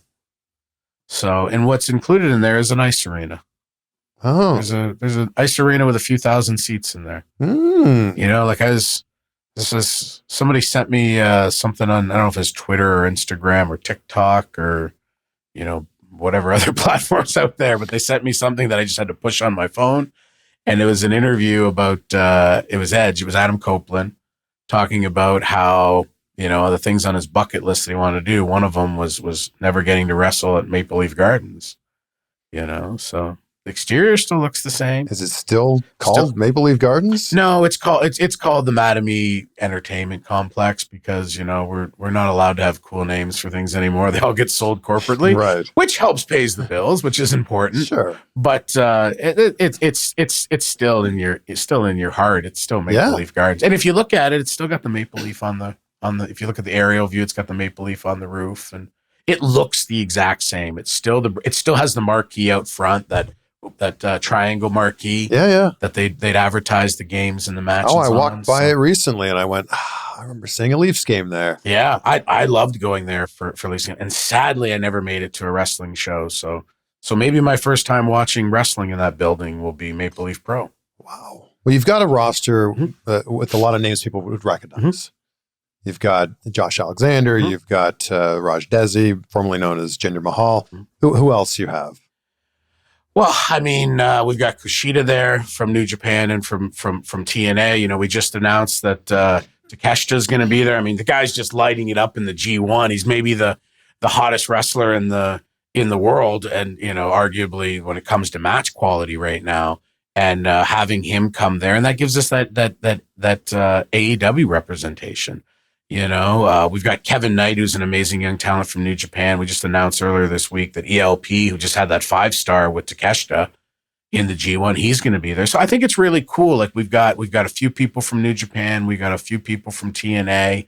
We've looked like we'll have some, multiple people from AEW. And then we've got we've got the best of the best Canadian and even like Trevor Lee, who, had some time in Impact, went on to Cameron Grimes in WWE. We've got an amazing group of talent together. So, I mean, I think I think that the matches that night are going to be as good as any pay-per-view. Like I said it over and over again when I was with TNA or with Impact, for these pay-per-views, like we don't take it lightly. I never take it lightly. I would say that people have to reach in their pocket and pay to watch this in a world where you can get so much on your TV, on your tablet, on your cell phone for free. When people invest in you, with money and also their time, right? Because time's the most valuable commodity we have. So if you're going to sit out and say, not only, I'm going to both pay to watch this and I'm going to block out my entire evening to spend with your product. We want to deliver and make sure that people get their money's worth. So I think that as people see this card come together and say, okay, this is a card that I want to see. This is 2 nights of wrestling that I want to be part of. And I think I told you, I wanted to give you we had talked years ago about doing an interview. I was never able to get it done. We finally accommodated this, including you flying cross country basically to get here. Of course, you got to do it in person. Which I appreciate. I'm so sick of Zooms. Me too. It's never the same. It's not, and you can't have that rapport. As good as it is, and it helps. I mean, there's nothing better than face to face. But I said I wanted to have something that for you is hey, here, this is my thank you to you for coverage, and this is my thing I wanted to give you. We've finalized that. To me, in wrestling and in sport, one of the most important things is the voice that's leading you down this journey, right? The voice that's giving you the background and describing the action in ring and explaining it and its importance and providing that emotion is really your tour guide on this journey is so important. And whether it's Jim Ross or Bob Caudle or whoever it is in wrestling, you need to have a great voice. And I think we have one of the very best. I think we have, indisputably the best combat sports cross-genre announcer, because Mauro Ranallo has agreed to be the voice of Maple Leaf Pro. Wow. So, yeah, Mamma Mia. Mamma Mia! Yeah, he's the man. And, Mauro's got a passion for wrestling. I met Mauro probably close to 25 years ago in Stampede Wrestling. I was coming in as a heel to feud with Sabu, and he was the 21-year-old kid, who was doing the play-by-play with Bad News Allen, like Bad News Brown. And we connected then over the years, and he loves wrestling. He's the best, man. You turned on Showtime for any big boxing fight, or, you turned on to watch any big, a lot of the big MMA fights, and with Pride and everything. It's like, Mauro's that voice. People seem to forget or don't realize Mauro was the one who called Floyd Mayweather versus Conor McGregor. Mm-hmm. Massive fight. Yeah. And now he's calling Maple Leaf Pro. Yeah. That's great. I'm so stoked and I'm so honored, because Mauro's at a point in his life, like you said earlier, I don't need to do something. Mauro doesn't need to do anything. Mauro's a guy who lives a great, simple life, who's, worked at the top of his industry for years. And the fact that he's willing to say, yeah, I want to be part of this, Scott, like, let's do this. To me is unbelievable. So I'm humbled, I'm honored, and he's the man. He's just so good. It's funny. I watched the Tyson Jones fight right there during COVID when they did it, and I was sitting there, and I didn't know Mauro was going to be the announcer. A buddy of mine, actually my banker, was a boxing fan, goes, hey, and I was like, oh, come over here. I'll get it on, got it on Fight TV, Triller, right? And put it up. A few people came over, and I was like, oh my God. I go, Mauro's calling this. And then the one guy's like, you know him, right? And I go, yeah. I go, I'll text him right now. So I text Mauro while they're on the panel, right? Like breaking down the fight. And then you see him go like this while somebody's talking. I was like, guys, he just messaged me. So this guy is so good. He's doing analysis and everything else. Hey, great to hear from you. Glad you're watching. Let's catch up soon. Fist bump. I watched his documentary. He's brilliant. The way he breaks down things, the planning he puts into everything. Yeah. He doesn't half-ass it at all. No, and I mean, I've always like Mike Tenay and Mauro Ranallo are my guys, right? Like when it's like, hey, I need somebody to call wrestling action. Like these are the guys. They're just so good, and they bring such weight and power to it. And Mauro is somebody who I think is just on a whole nother level. And the fact that he can do it doesn't matter. Boxing, MMA, wrestling, truthfully. And if he wanted to, there's no question he could turn around and he could call baseball better than anybody out there. Like, he is just so good. Yeah. So good. And I'm stoked, and I mean, I think it's such an honor to have him. And I just think wrestling fans will be excited. I remember a few years ago, we brought him in to call Omega Swan, world title for world title. Mm-hmm. And, people were excited then. And you, as you said, the preparation that Mauro does is unbelievable, right? He's already prepping for stuff. He's like, there's not even matches for him to prep yet for. So his prep is, that guy is going to know more about Maple Leaf Wrestling and its history, and he's going to know every detail of Maple Leaf Pro. And then as he starts to see the athletes, even as they just get announced, he's going to be like, okay, here's what Takeshita had for dinner when he was 7 years old, when he was visiting his aunt in Osaka. He's going to have all that. He's going to dive into a level of detail that nobody else will. And he's going to have all that at his disposal, on October 19th and 20th, when he's calling that action. He's the best, man. And I'm like I said, I just can't say it enough. I'm just so stoked and humbled, and it's also the perfect example of what I'd love this to be. And this is a chance for me to work with somebody who we've been friends for 25 years, but with the exception of that one match that he called, Omega and Swan, we haven't worked together since Stampede Wrestling, back in 2000. Wow. So I'm getting to assemble and work with people who I've known for years and loved and just getting to have that passion to go out there and present wrestling, how, ideally we think wrestling should be presented. If you're wanting to burn some extra calories or sweat out some toxins from a particularly big evening of food and drinks and indulging, check out the infrared sauna blanket from Bond Charge. I've been using this since last year, and I love how it raises your body temperature while you're just kind of sitting there relaxing, reading a book or watching TV. A session's usually 30 to 40-ish minutes, and you can burn up to 6 100 calories in one session. I was looking into getting a sauna because I knew of all the health benefits associated with it. And I knew it would complement the cold plunging really well. I do it every day, like I start the day with a cold plunge and then right into the sauna, so extreme cold, and then into the heat. Then I saw the cost of a sauna, and an infrared sauna blanket from Bon Charge is a fraction of that price. And I think it might actually be better because you just kind of roll it out and crawl into it, kind of like a sleeping bag. It heats up in just a minute, and then you just let it do its thing. And I always feel so refreshed when I'm done with the infrared sauna blanket. Head to boncharge.com/CVV to check out the infrared sauna blanket and use my code CVV. You'll save 15% on it.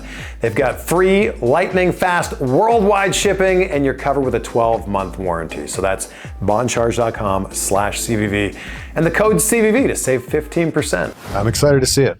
And we all saw what you did with Impact into TNA. We're excited to see what's next for you. Yeah, thanks, man. I think it's going to be great. And to your point, October's the start. We go in there, we bang it out. We have 2 amazing nights. Then, for the most part, all eyes turn to 2025 and what's it going to be and where you're going to be able to see it, what form it's going to take. You know, is it weekly? Is it not weekly? Like what it is? Like one of the amazing things about this project is, and this is what makes it so cool for me, is it's been so long since I've been in the industry, but not had to think, okay, like we do this great show. Okay, what are we doing on Tuesday night or Thursday night, whatever our show? It's like everything about it is the 52 weeks a year is such a grind, and that's what no other form of entertainment does it, right? Yeah. Who else goes 52 weeks a year? You know, even like talk show hosts, right? They'll take weeks off, right? Take the summer off, yeah. You know, they'll bring in a guest host. They'll run repeats, like whatever. Like there is nobody that's coming to you 52 weeks a year like wrestling does. Yeah. And for this project, we don't have to do that. So the great thing is, right now, if we were running 52 weeks a year, we'd be working on everything for October 19th and 20th. And we go, okay, how do we follow that? What are we doing on the TV show this week and next week? And how are we building to the next PLE in November or December? We get to focus all of our energies on making October 19th and 20th, you know, Maple Leaf Pro, Forged in Excellence, the 2 best effing days of wrestling around. And then we get to sit back and go, that was effing awesome. Okay, what's next? Yeah. But having that ability to stop and pause, I think is really going to allow us to focus on these 2 events. Then we'll pause. Then we'll get working hard. We have a few things in the works for 2025. I mean, I've been producing content for 3 decades, you know, specifically Canadian content. Like, I mean, I was one of the first people I know who had my C numbers years ago for those Canadian content numbers, which are so important in Canadian broadcasting. And if you follow, right, they just had changes to the regulations, which kicked in really this year. For years, we've known that radio and television have had to follow those guidelines. Streamers never have. Now, streaming services are obligated to carry Canadian content and carry in a important and highly discoverable way. And is it still like, I think radio is 35% Canadian content? Wasn't that it? Yeah. So every time you turn on the radio, it's like Justin Bieber, Nickelback, and Shania Twain. That's right. Bare Naked Ladies. So it's the reason why I wanted to run Great Big C off the road at one point when I was traveling a lot on Canadian highways. Oh, I love Great Big C. That's the first concert I ever went to. Yeah. That's so funny. I was in the Maritimes for Grand Prix Wrestling, and there you travel 7 days a week, right? Town to town to town, you know, so you're driving hours a day. And I mean, when you're in the Maritimes, Canada, then it's like, all right, that was Gwen Stefani and No Doubt, you know, followed Here's by Runaway by Great Big C. Then, you know, we had Madonna and Great Big C, you know, and Aerosmith and Great Big C. And I'm like, do these guys own? And they changed the channel. There's one time Edge Christian and I are driving and we're changing the channel, and 3 channels in a row had Great Big C on it. My uncle lives in St. John's, Newfoundland. And I went to visit him when I was like 15, and he picked me up at the airport. And he goes, "Oh yeah, there's Alan Doyle from Great Big Sea." I thought he was joking because we're in Newfoundland. Yeah. And it seriously was Alan Doyle just standing there, almost like greeting the people. But no, he's standing there waiting for luggage. I'm like, what world are we living in where Great Big Sea's on the radio all the time and he's just standing right there? Yeah.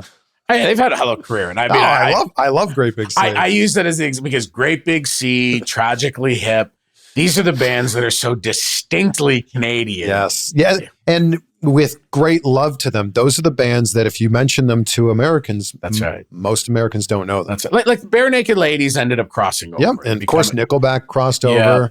Yeah. But there's a lot of them that are just very distinctly Canadian. I love pop punk music, and nobody's heard of Not By Choice in the U.S. or Stereos in the U.S., but we hear them all the time here. Yeah. Well, because I mean, it is important, and that's why Maple Leaf Pro needs to exist because there needs to be somebody making sure that Canadian, because without those Canadian content, regulations, would those bands get a chance? No, absolutely not. Stations would, and they were good too. They didn't say, hey, you just have to have 35% of your content be Canadian. They specified that a certain percentage of content in primetime hours, listening hours, morning drive, afternoon drive had to be. So you couldn't just bury, because what would they do? They'd bury it all in the middle of the night, right? That's right. Yeah. So that's one of the neat things I think the CRTC did, and they take a lot of flack, and maybe sometimes it's deserved. But what they're trying to do with the streaming stuff is, okay, like you have Canadian content thresholds that you have to meet, but there's no prime time, or prime hours in streaming, right? And on demand. So what they're trying to work with is that's where they're saying it has to be prominent and highly discoverable. Mm-hmm. Highly discoverable is going to be a term I think they're going to be trying to sort out over time.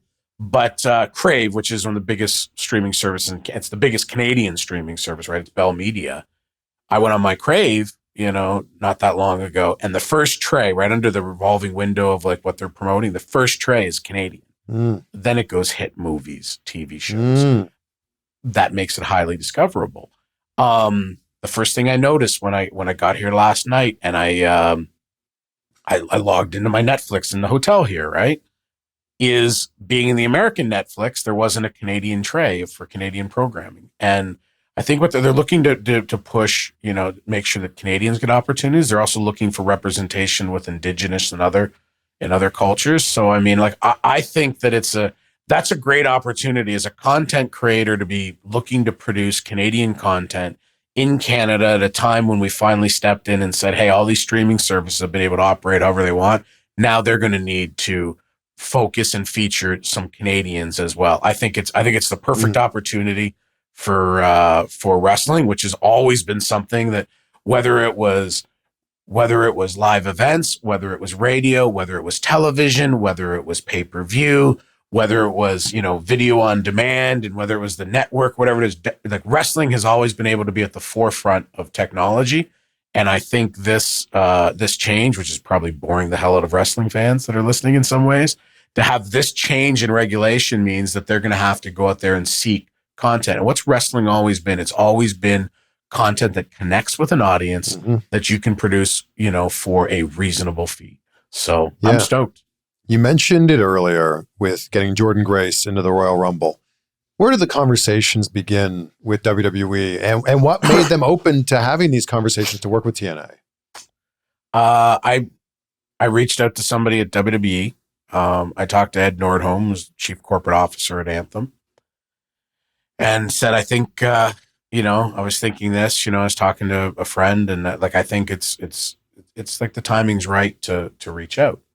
So I reached out to a friend of mine there and said, hey, like, this is what I'm thinking, and they're like, yeah, like, I think it all makes sense. We talked for a little bit, and they said, how are you going to handle it? I said, well, if you're willing, I would like you to, be the person to take it forward and see if there's any interest.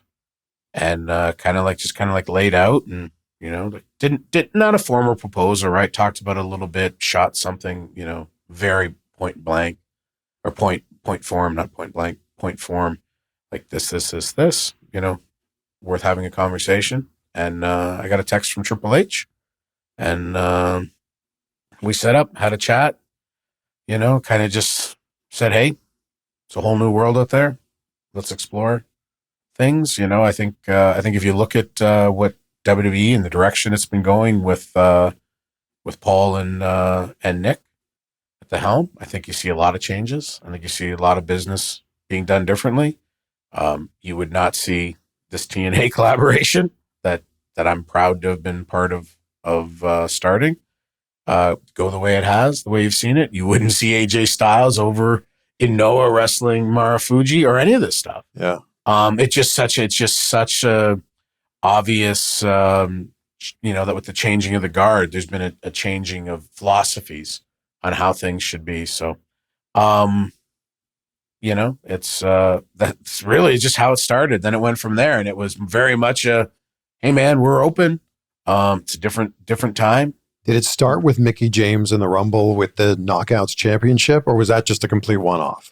Yeah, I mean, that was totally different. I mean, honestly, and I don't want to downplay the importance of that because it was huge. And I mean, people like to say sometimes, like, I want to stop them and remind them, but when people are excited, I want to do it. But it's not like it's never happened. We saw, the Rock and Roll Express as the NWA Tag Team Champions, in the WWF. We saw Dan Severn as the NWA champion. We saw the Heavenly Bodies as the Smoky Mountain Tag Team. Like, this stuff has happened, but it's not on the level it's been now. And the Mickie thing was huge because to have an organization that's completely unrelated. Now, look, that was very different. Mickie James transcends whatever letters you put on top of a company. And it was very much wanting Mickie in there. Now, from my understanding, they were in a creative meeting. They were talking about, let's throw away all the rules and what would we do?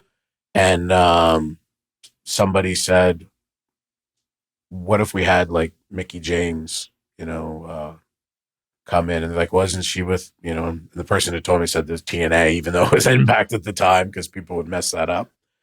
And they said, yeah, like, she's the champion. And they said, like, can we do it? And then they quickly decided, yes, we can. And then somebody reached out to me. And we actually talked about Mickie, and we talked about the inspiration, like the Iconics. The Iconics one didn't happen because of where they were in their careers and what they thought, but it was actually open for all three of them. And it would have been neat because they were the Impact Tag Team Champions at the time. But the Mickie one was, and even the Iconics, right? I think it was very much it was bringing in talent they were comfortable with, that had been there before, that had track and equity for them. Now, what was great is like, Mickie's wonderful. Like, I mean, there's not many better people. Like, she's just a great human being, and what a legend she is. And Mickie wasn't even we had a handshake agreement on everything Mickie did. And Mickie could have said, well, it's been fun. I'm going to go make a big payday, and, I'll let you know how it goes. But Mickie was like, Scott, I'm in this. And, if you're good, I want you to handle it, like, work out the details. And in my mind, I'm thinking, oh God, like, I have to ask her to please make, like, you got to be like, the Knockouts champion. And she goes, the only things I care about, I'm willing to be flexible on a lot of things. She goes, but I want to come out to my hardcore country with my Impact video wall, and I'm the champion, and I need to come out there with that belt. And I was like, Mickie, I want to come through this phone and kiss you. And relayed that. And to the credit of the people there, like, that day, things get chaotic, and somebody who's no longer there made it no belts other than these people in the Rumble. And that's because there's so many they didn't want all these champions.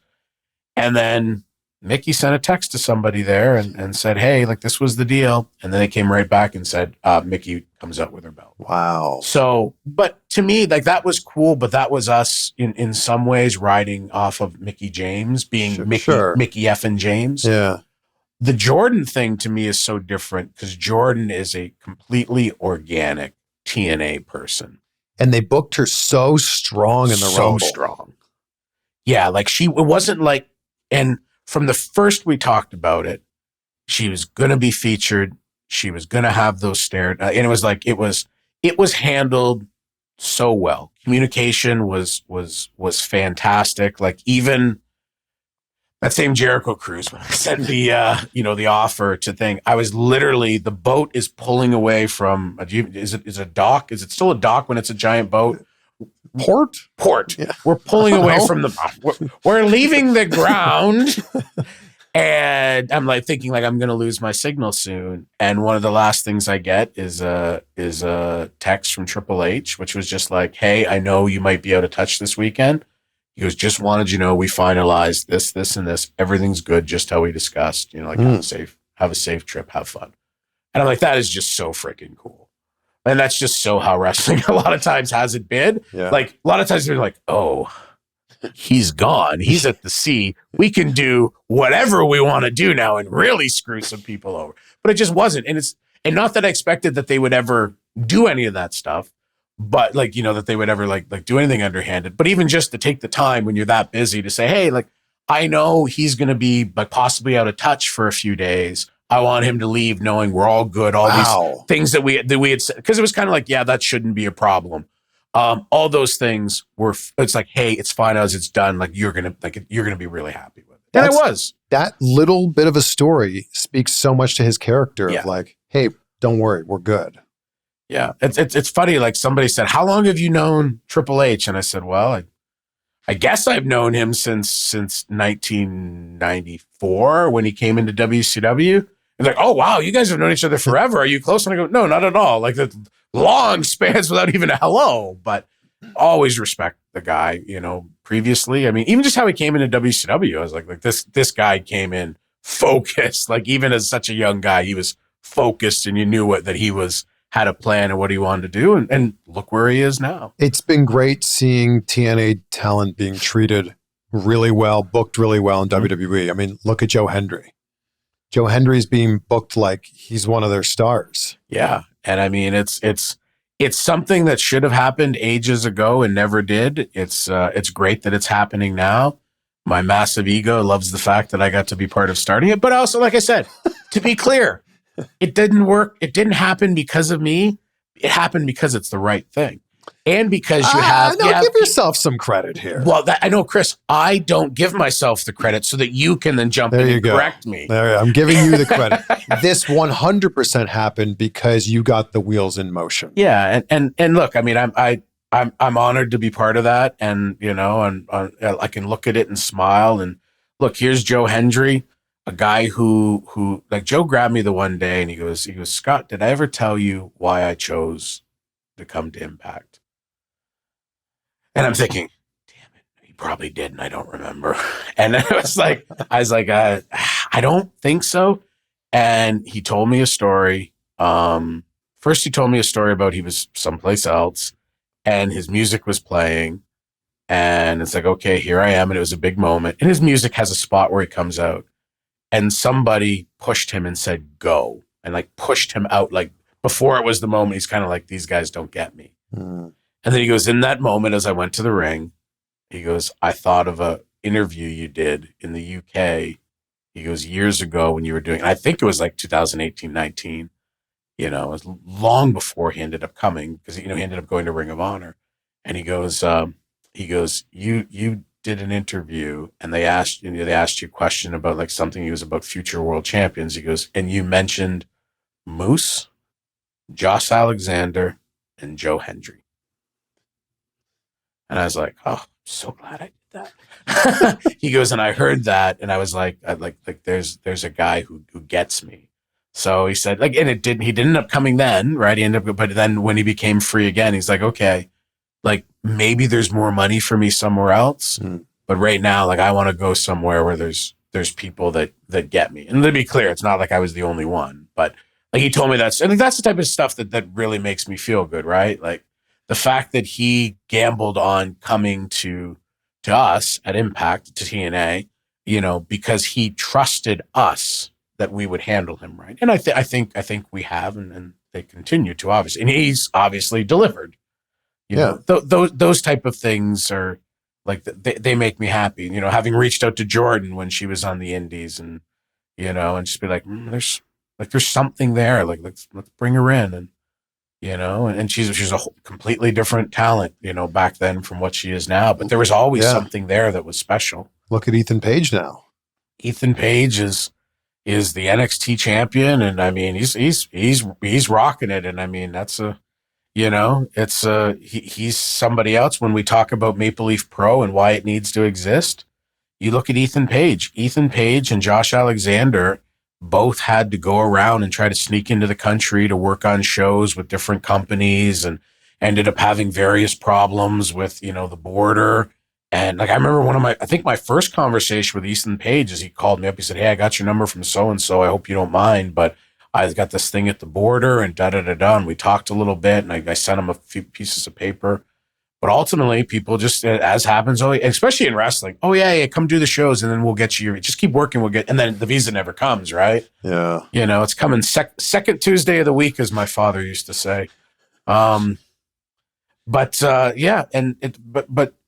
it took us saying, "Hey, like, we can get you a visa. You know, like come in, work here. We'll get you that visa and a platform." And that's needed still today. So I've known Ethan Page, Julian, for years. I remember that conversation when he got a visa. Yeah. And I remember the conversation fairly recently when he moved to the US. Yeah. And those are big moments. Yeah. Those are big career moments. Yeah. And I mean, you don't get there unless there's somebody that's willing to invest in you and take a chance. Yeah. And you need somebody that has the wherewithal to be able to do it, and you need a platform where people are going to see you.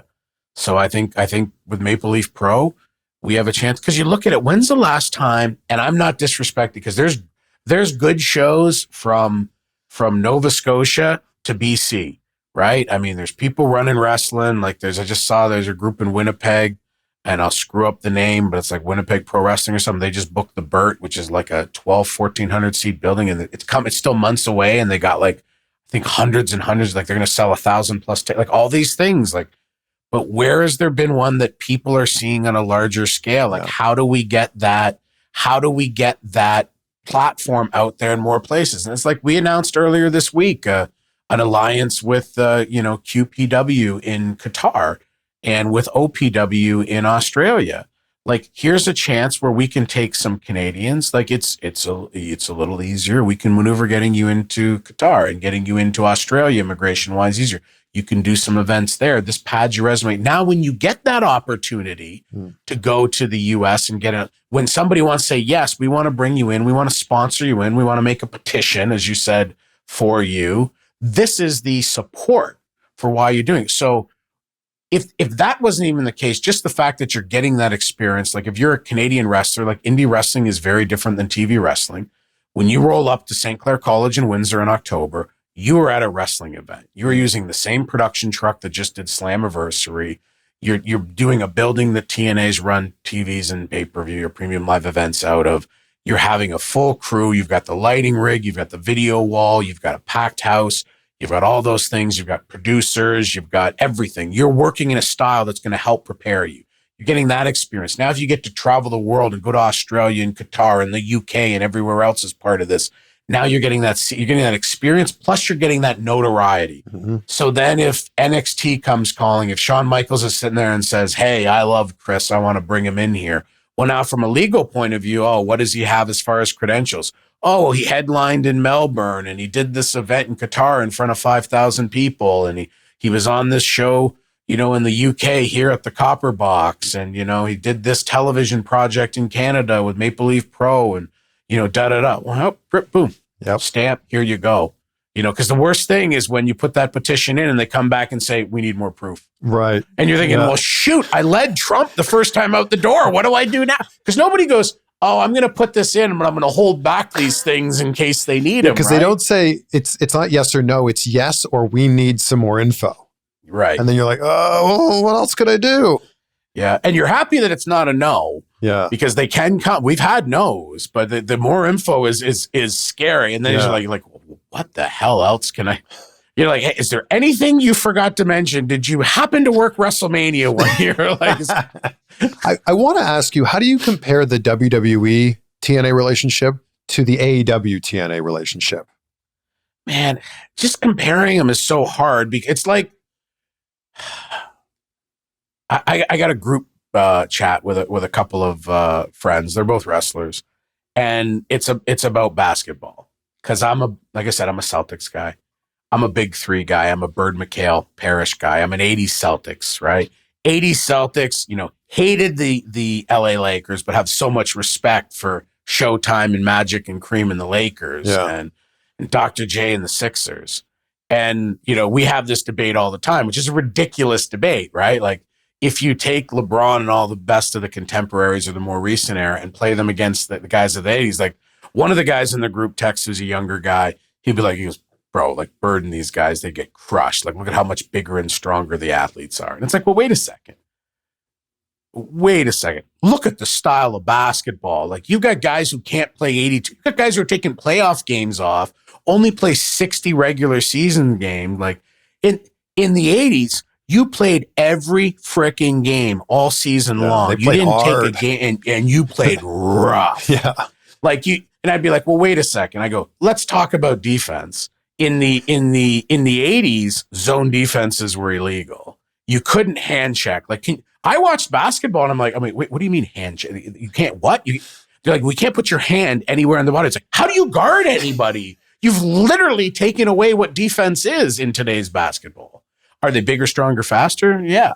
But what would happen? Like, what would happen? Like, when's like in today's day and age, go back, there's a famous clip in the finals where Kurt Rhombus, who's like just so iconic, right? Like, what a hippie with the hair and that. And he's going on a layup and Danny Ainge comes down and like Bret Hart clotheslines him to the floor, right? And it changed the whole momentum of the game. Now Danny Ainge would be thrown out of the game, suspended, fined. You know, like Rhombus would be taken out in a stretcher. You know, it was such a different game, and like you can't compare them, right? It's the same thing. Like, you look at where Impact was at the time, and you know, and this is what frustrates me about social media, as great as it is in some ways, is no matter what somebody says, somebody has to make it toxic. Like, like, can't it just be good that the NXT relationship? Why are you comparing? Like, okay, well, first of all, like there's pros and cons to each side. So the NXT thing is obviously super cool. The TNA talent is being incorporated into the NXT broadcast, which is amazing. The flip side of the preferences of the AEW relationship. Well, one, we were not in a great shape.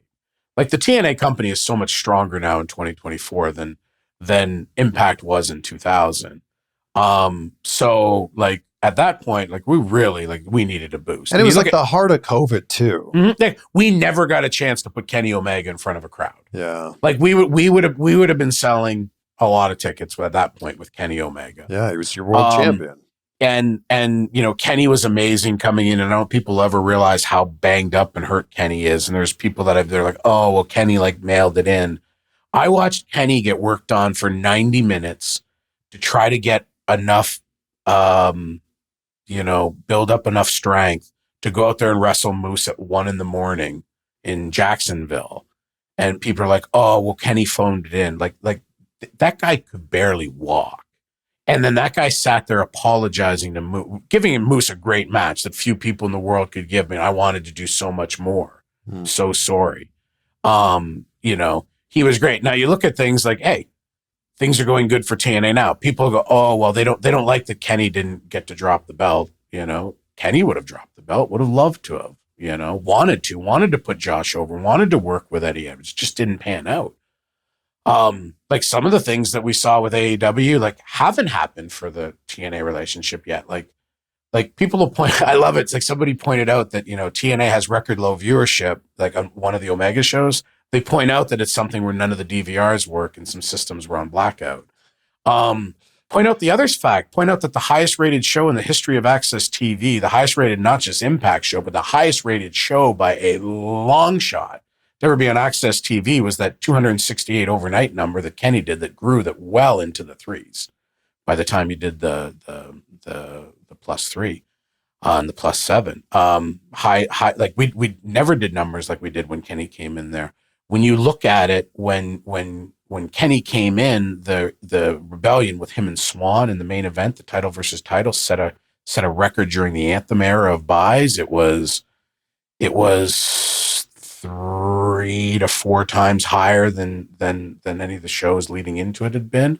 And then the next one, the Slammiversary with Sami Callihan, was was the third best show of the Anthem era. It went Kenny Swan, then it went the Good Brothers, and everybody coming in and debuting as part of that Who's Going to Show Up, as part of that, you know, and that one was built on the buzz of Who's Going to Show Up, right?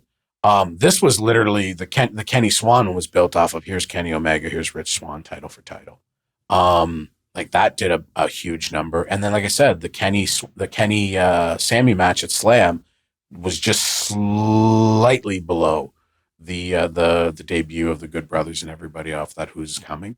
And then even though like we had to switch gears and have Christian, how is anybody not happy with a guy who is literally part of the foundation of building the original TNA? Is the first ever guy who said, no, I'm going to choose TNA over WWE. Yep. I'm going to look Vince McMahon in the face and lie to him, because Jay's thing was like, Christian's thing was like, it was all set up. He was leaving and he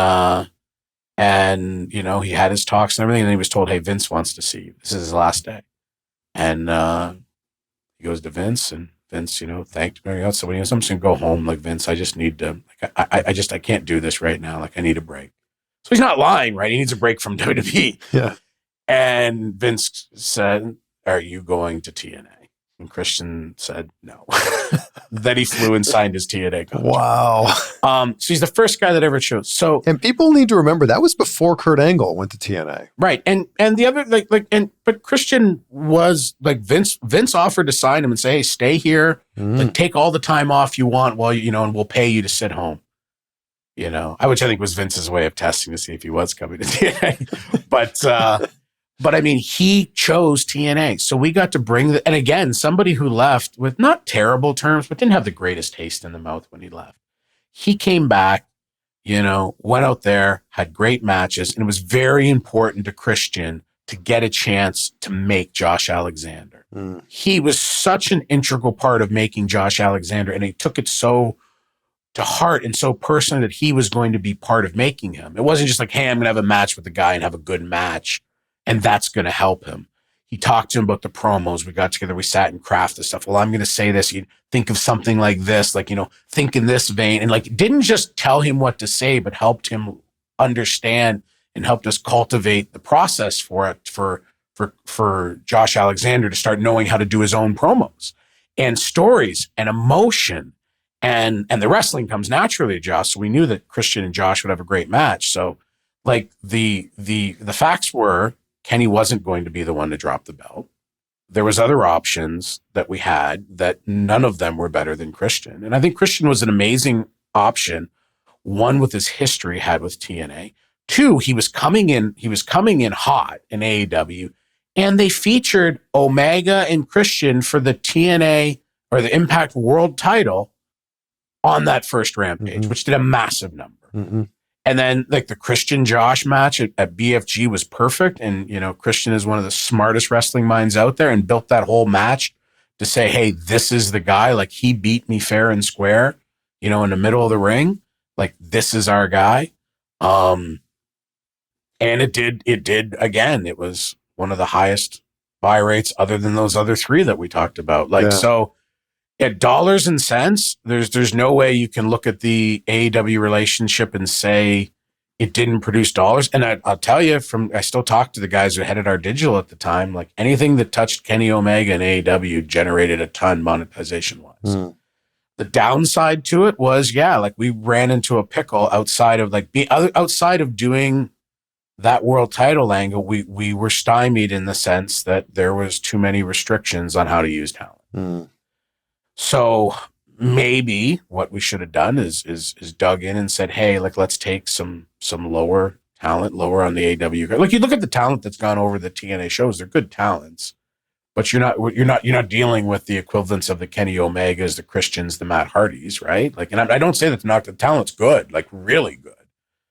Like no quarter cat and all that. There's good talent, but they're probably the people that you got a little more flexibility with. Yeah. So like, do I think that there was some downsides to the AEW relationship?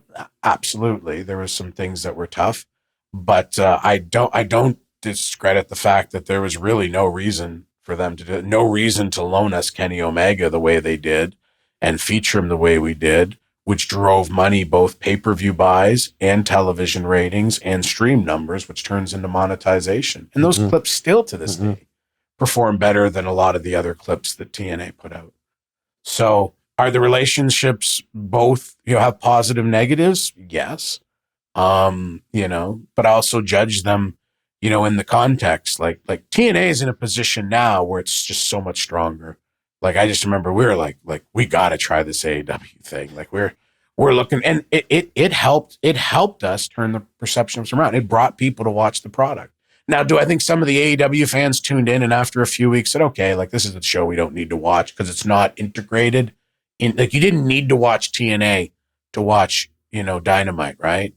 Like if we could have done some stuff where something happened on Thursday and that pitched to Dynamite on Wednesday or vice versa, like I really think there could have been something there, but we saw some positives. Was there some difficulties? Yep. And then to your point, we're also doing all of that under the idea that we're flying and driving everybody all around the country in this crazy thing called COVID. Do you remember the first time you saw Petey Williams do a Canadian Destroyer? Yeah. Petey's one of my favorite success stories because when Petey came to Can-Am Wrestling School to train, I like to ask guys, like, what's your goals? And Petey's was like, look, I know I'm 5'0" and I'm a little pipsqueak. And he might not have said pipsqueak. And he goes, like, I know, like, nobody's coming and calling to make me a TV star, but I've always wanted to do this. I'm enrolled in St. Clair College, actually, the place we ended up doing shows at now for the last decade plus. And he goes, I'm going for, policing and security. I'm going to try to be a cop. I do this while I go to school. If I can wrestle on, like, Chicharo Club was where we did our big BCW shows back. And he's like, if I could wrestle on some Chicharo Club shows, like, that'd be cool. And any other opportunities, I'll just enjoy them until, I move on. And Petey was actually a waiter at Applebee's, and we always fight about this. I say he was the worst waiter I ever had. He literally argued with my girlfriend at the time about what she ordered. Like, even if she didn't order what she says she's ordered, she's saying what you brought wasn't right. And he's like, no. And he's like, no, that's fine, but like you didn't, but I'll get you a different salad. And he's like, no, I didn't. And I'm like, okay, we'll just agree to disagree. I said, Petey, I'm the one that had to deal with her. So, but he was a waiter at Applebee's. And we got a chance to do that Team Canada thing, and that he was just like kind of brought on because that original Team Canada was a vehicle for Teddy Hart. That was the idea for it, right? Teddy Hart was the captain. He was going to be the star of Team Canada, and Petey was brought in. He had wrestled a match, like before we went live. He had wrestled a taped match. And then while he was in the ring, Teddy Hart was like, I'm hurt, I can't wrestle. And Teddy was in the opener of the pay-per-view against Juventud Guerrera and Jerry Lynn. And as we're sitting there going, shoot, what are we going to do? It's supposed to be a captain's match. The three captains from Team Mexico, Team Canada, and Team NWA. And I'm like, well, Petey can do some lucha because I know he's done a little lucha. And Petey and Jerry have wrestled a lot in BCW. I was like, so we can focus on Petey doing stuff with Jerry. Jerry and Hoovy can do their stuff a million times. And if we just any connection with Petey and Hoovy, it'll be fun. We'll get through this. So Petey comes to the back, like mind blown that he got to wrestle in Tina. Almost like, okay, that was it. Like that was, oh, by the way, Petey, you're on in 10 minutes. You're wrestling Jerry Lynn and Hoovy and you're up. And he's just kind of like, huh?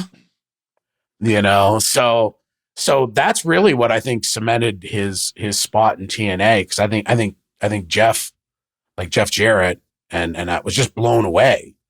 Like Jeff and Dutch Mantel, I think we're blown away by the fact that this kid who's green as can be, who we didn't even want to trust on live pay-per-view. Well, 10, 15 minutes later, he's opening up the pay-per-view against two pretty great, juniors or cruiserweights or whatever X division wrestlers we want to call it. And he's got to go out there and with no time to put the match together. Yeah. Like they basically like it was kind of like a, hey, we'll do some of this. Okay. Like just listen to me in there. And went up there and had like a pretty darn good match. So that more so than the Canadian Destroyer is what I think of with Petey. He's just so damn reliable. I remember seeing the Canadian Destroyer for the first time and being like, it was magic. What did I just see? It was magic. Yeah. There was a point in time, because once in a while, if we were doing, like, we did a couple of the early house shows, like we did one in Plymouth, Michigan with ICP and drew a massive crowd. That's what led to us doing BFG there in 06. ICP basically just bought a show and promoted it and had 3,000 people there at 20, whatever. It's like, so, but we did, or on independent, we'd have fun and do silly stuff for like Petey's wrestling Sabin or whoever, or Sanjay, and, I'd give Petey the powder in his hands, right? He'd turn around, they'd kick his hands so the old finish where the powder goes in his face. And then, oh no, I'd go to check on Petey and he'd kick me in the stomach, and we did it where Petey gave it to me. We did it where I started doing it where I get the powder and I turn around and they kick, like I get in the ring to interfere. They kick it in my face. Petey comes to check on me. That was the finish we did. And Petey comes to check on me. I kick him in the stomach and I Canadian Destroyer him. And I was like, oh, okay, well, it'll be funny. And I'm like, not thinking about cell phones or anything else at the time, right? Because like I was very firm. We're protecting this Canadian Destroyer. Like these people think this is magical. They think like people are trying to figure it out, and they think Petey is the only person in the world that can do it. Like he has there's an entire angle where it was a secret. Yeah. And I taught him the Canadian Destroyer, but I taught Chris Sabin the counter. Right? Like, I was hedging my bets. I gave this power to Petey, but I wanted to have something to counter it in case he ever turned on me. We did a whole angle in TNA on that. But yeah, I get to TV the one day and I look at the format and I'm hitting the Canadian Destroyer on AJ Styles on TV. And I'm like, I'm not doing this. Like, I'm not. And Jeff's like, oh, you are. And I'm like, I'm not doing this, Jeff. Like, I'm not. And he's like, yes, you are. And we had a very stern, somewhat loud discussion about this. And at the point, I was like, I'll quit. He's like, stop. I was like, I will go back to the hotel and quit. And he's like, why? I'm like, this move is so cool and so special. And I get it. It'll be cool for the angle. Like it'll be a pop when I hit AJ with the Destroyer. But once the fat, bumbling, stupid heel manager, talking about the character, not me in real life, does this move, all that magic goes away. Like we have something that right now, so it's not going to last forever, but right now, it's one of the things that people truly are mesmerized and believe in. Yeah.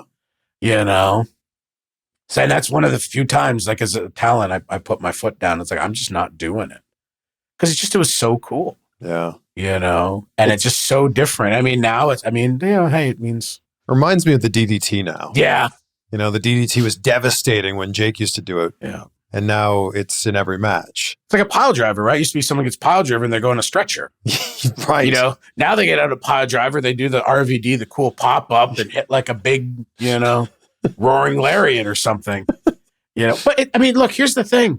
Wrestling changes. Sure. I wish I could find it. I was looking for it the other day when I was talking to somebody about this. There was a quote by an old wrestler talking about a new generation wrestler. And it was about how phony he is, and it's cartoony, and it's a disgrace, and it's just pathetic, and it's not what professional wrestling is.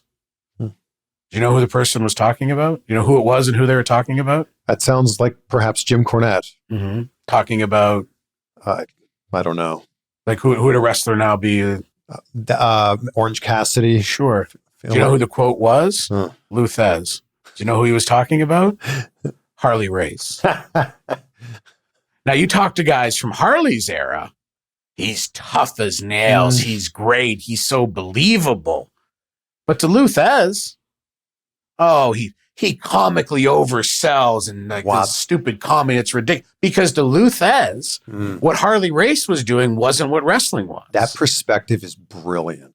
And that's what I say, like, yes.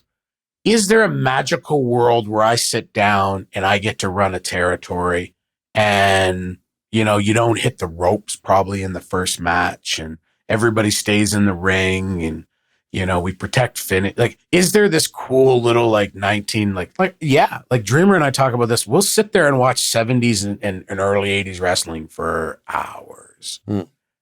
We're not the majority of the people. It's not today's wrestling. Yeah. And that doesn't we can't. That's not what people want. Yeah. Like we can enjoy that, and that's why we've got YouTube and everything else to enjoy what used to be. But that's not wrestling. Is so much more of a action-packed stunt show. Like part of it is we didn't grow up with video games, or what video games we grew up with were like Space Invaders, and like the first video game I played was you cut the lawn.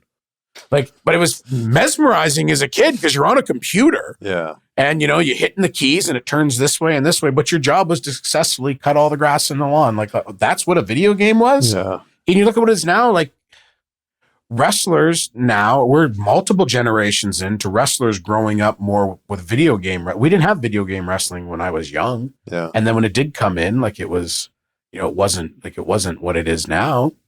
So they have a different way of registering and selling, and we can argue all we want about better or worse. Like, I'm pretty confident Luthez is amazing. Like, part of like the Maple Leaf Wrestling archives is Luthez and Dick Hutton, the NWA title change from like 57 or whatever it is. Like, it's so cool. But I mean, you are not getting people to sit down and watch that. Or like Don Callis came for a visit and we sat on the couch like two old goobers, and we watched Luthez defend the world title against a young upstart by the name of Vern Gagne. And these guys go an hour. And it's cool. And is there some things in those matches that wrestlers today could look at and incorporate into what they're doing? 1,000,000%. Mm-hmm. Should wrestlers go out there and do what Luthez and Vern Gagne were doing? 1,000,000% no. Yeah. Vern Gagne and Thez should do that because I think they're in Comiskey Stadium, and I think there's 30-something thousand people that paid to be there. If there's 30,000 people that'll pay to do that now, pay to see that now, go do it. Yeah. But they're not going to, because those people want to see Will Ospreay. They want to see Kenny Omega. They want to see Takeshita. They want to see those guys. That's what they want to see. They want to see, Seth Rollins, like WWE does unbelievable storytelling and combines it with amazing athletics, and, wrestling's going to evolve. And that's why I love whenever, I just as much as anybody sometimes look at stuff in modern wrestling and kind of go, oh, the way that's not for me.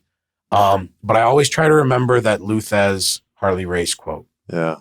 Because Harley is so revered, but to Luthez, he was a comedian, and what he was doing was a mockery of great sport of wrestling. I've kept you here far longer than I said I was going to have you here, but this has been such we haven't even started the actual interview yet, have we? Yeah, I didn't hit record. Congrats on everything you're building now, and I'm excited to see what you have in store October 19th and 20th with Maple Leaf Pro. And I end every conversation talking about gratitude because it's so important to me. Scott, what are 3 things in your life that you're grateful for right now? Family and friends. Like, especially I have like we talked about, I have an 85-year-old mother who's in pretty good darn physical health. And if she was in the room, with no disrespect to you or me, would be the sharpest person in this room. So I'm surrounded by wonderful people.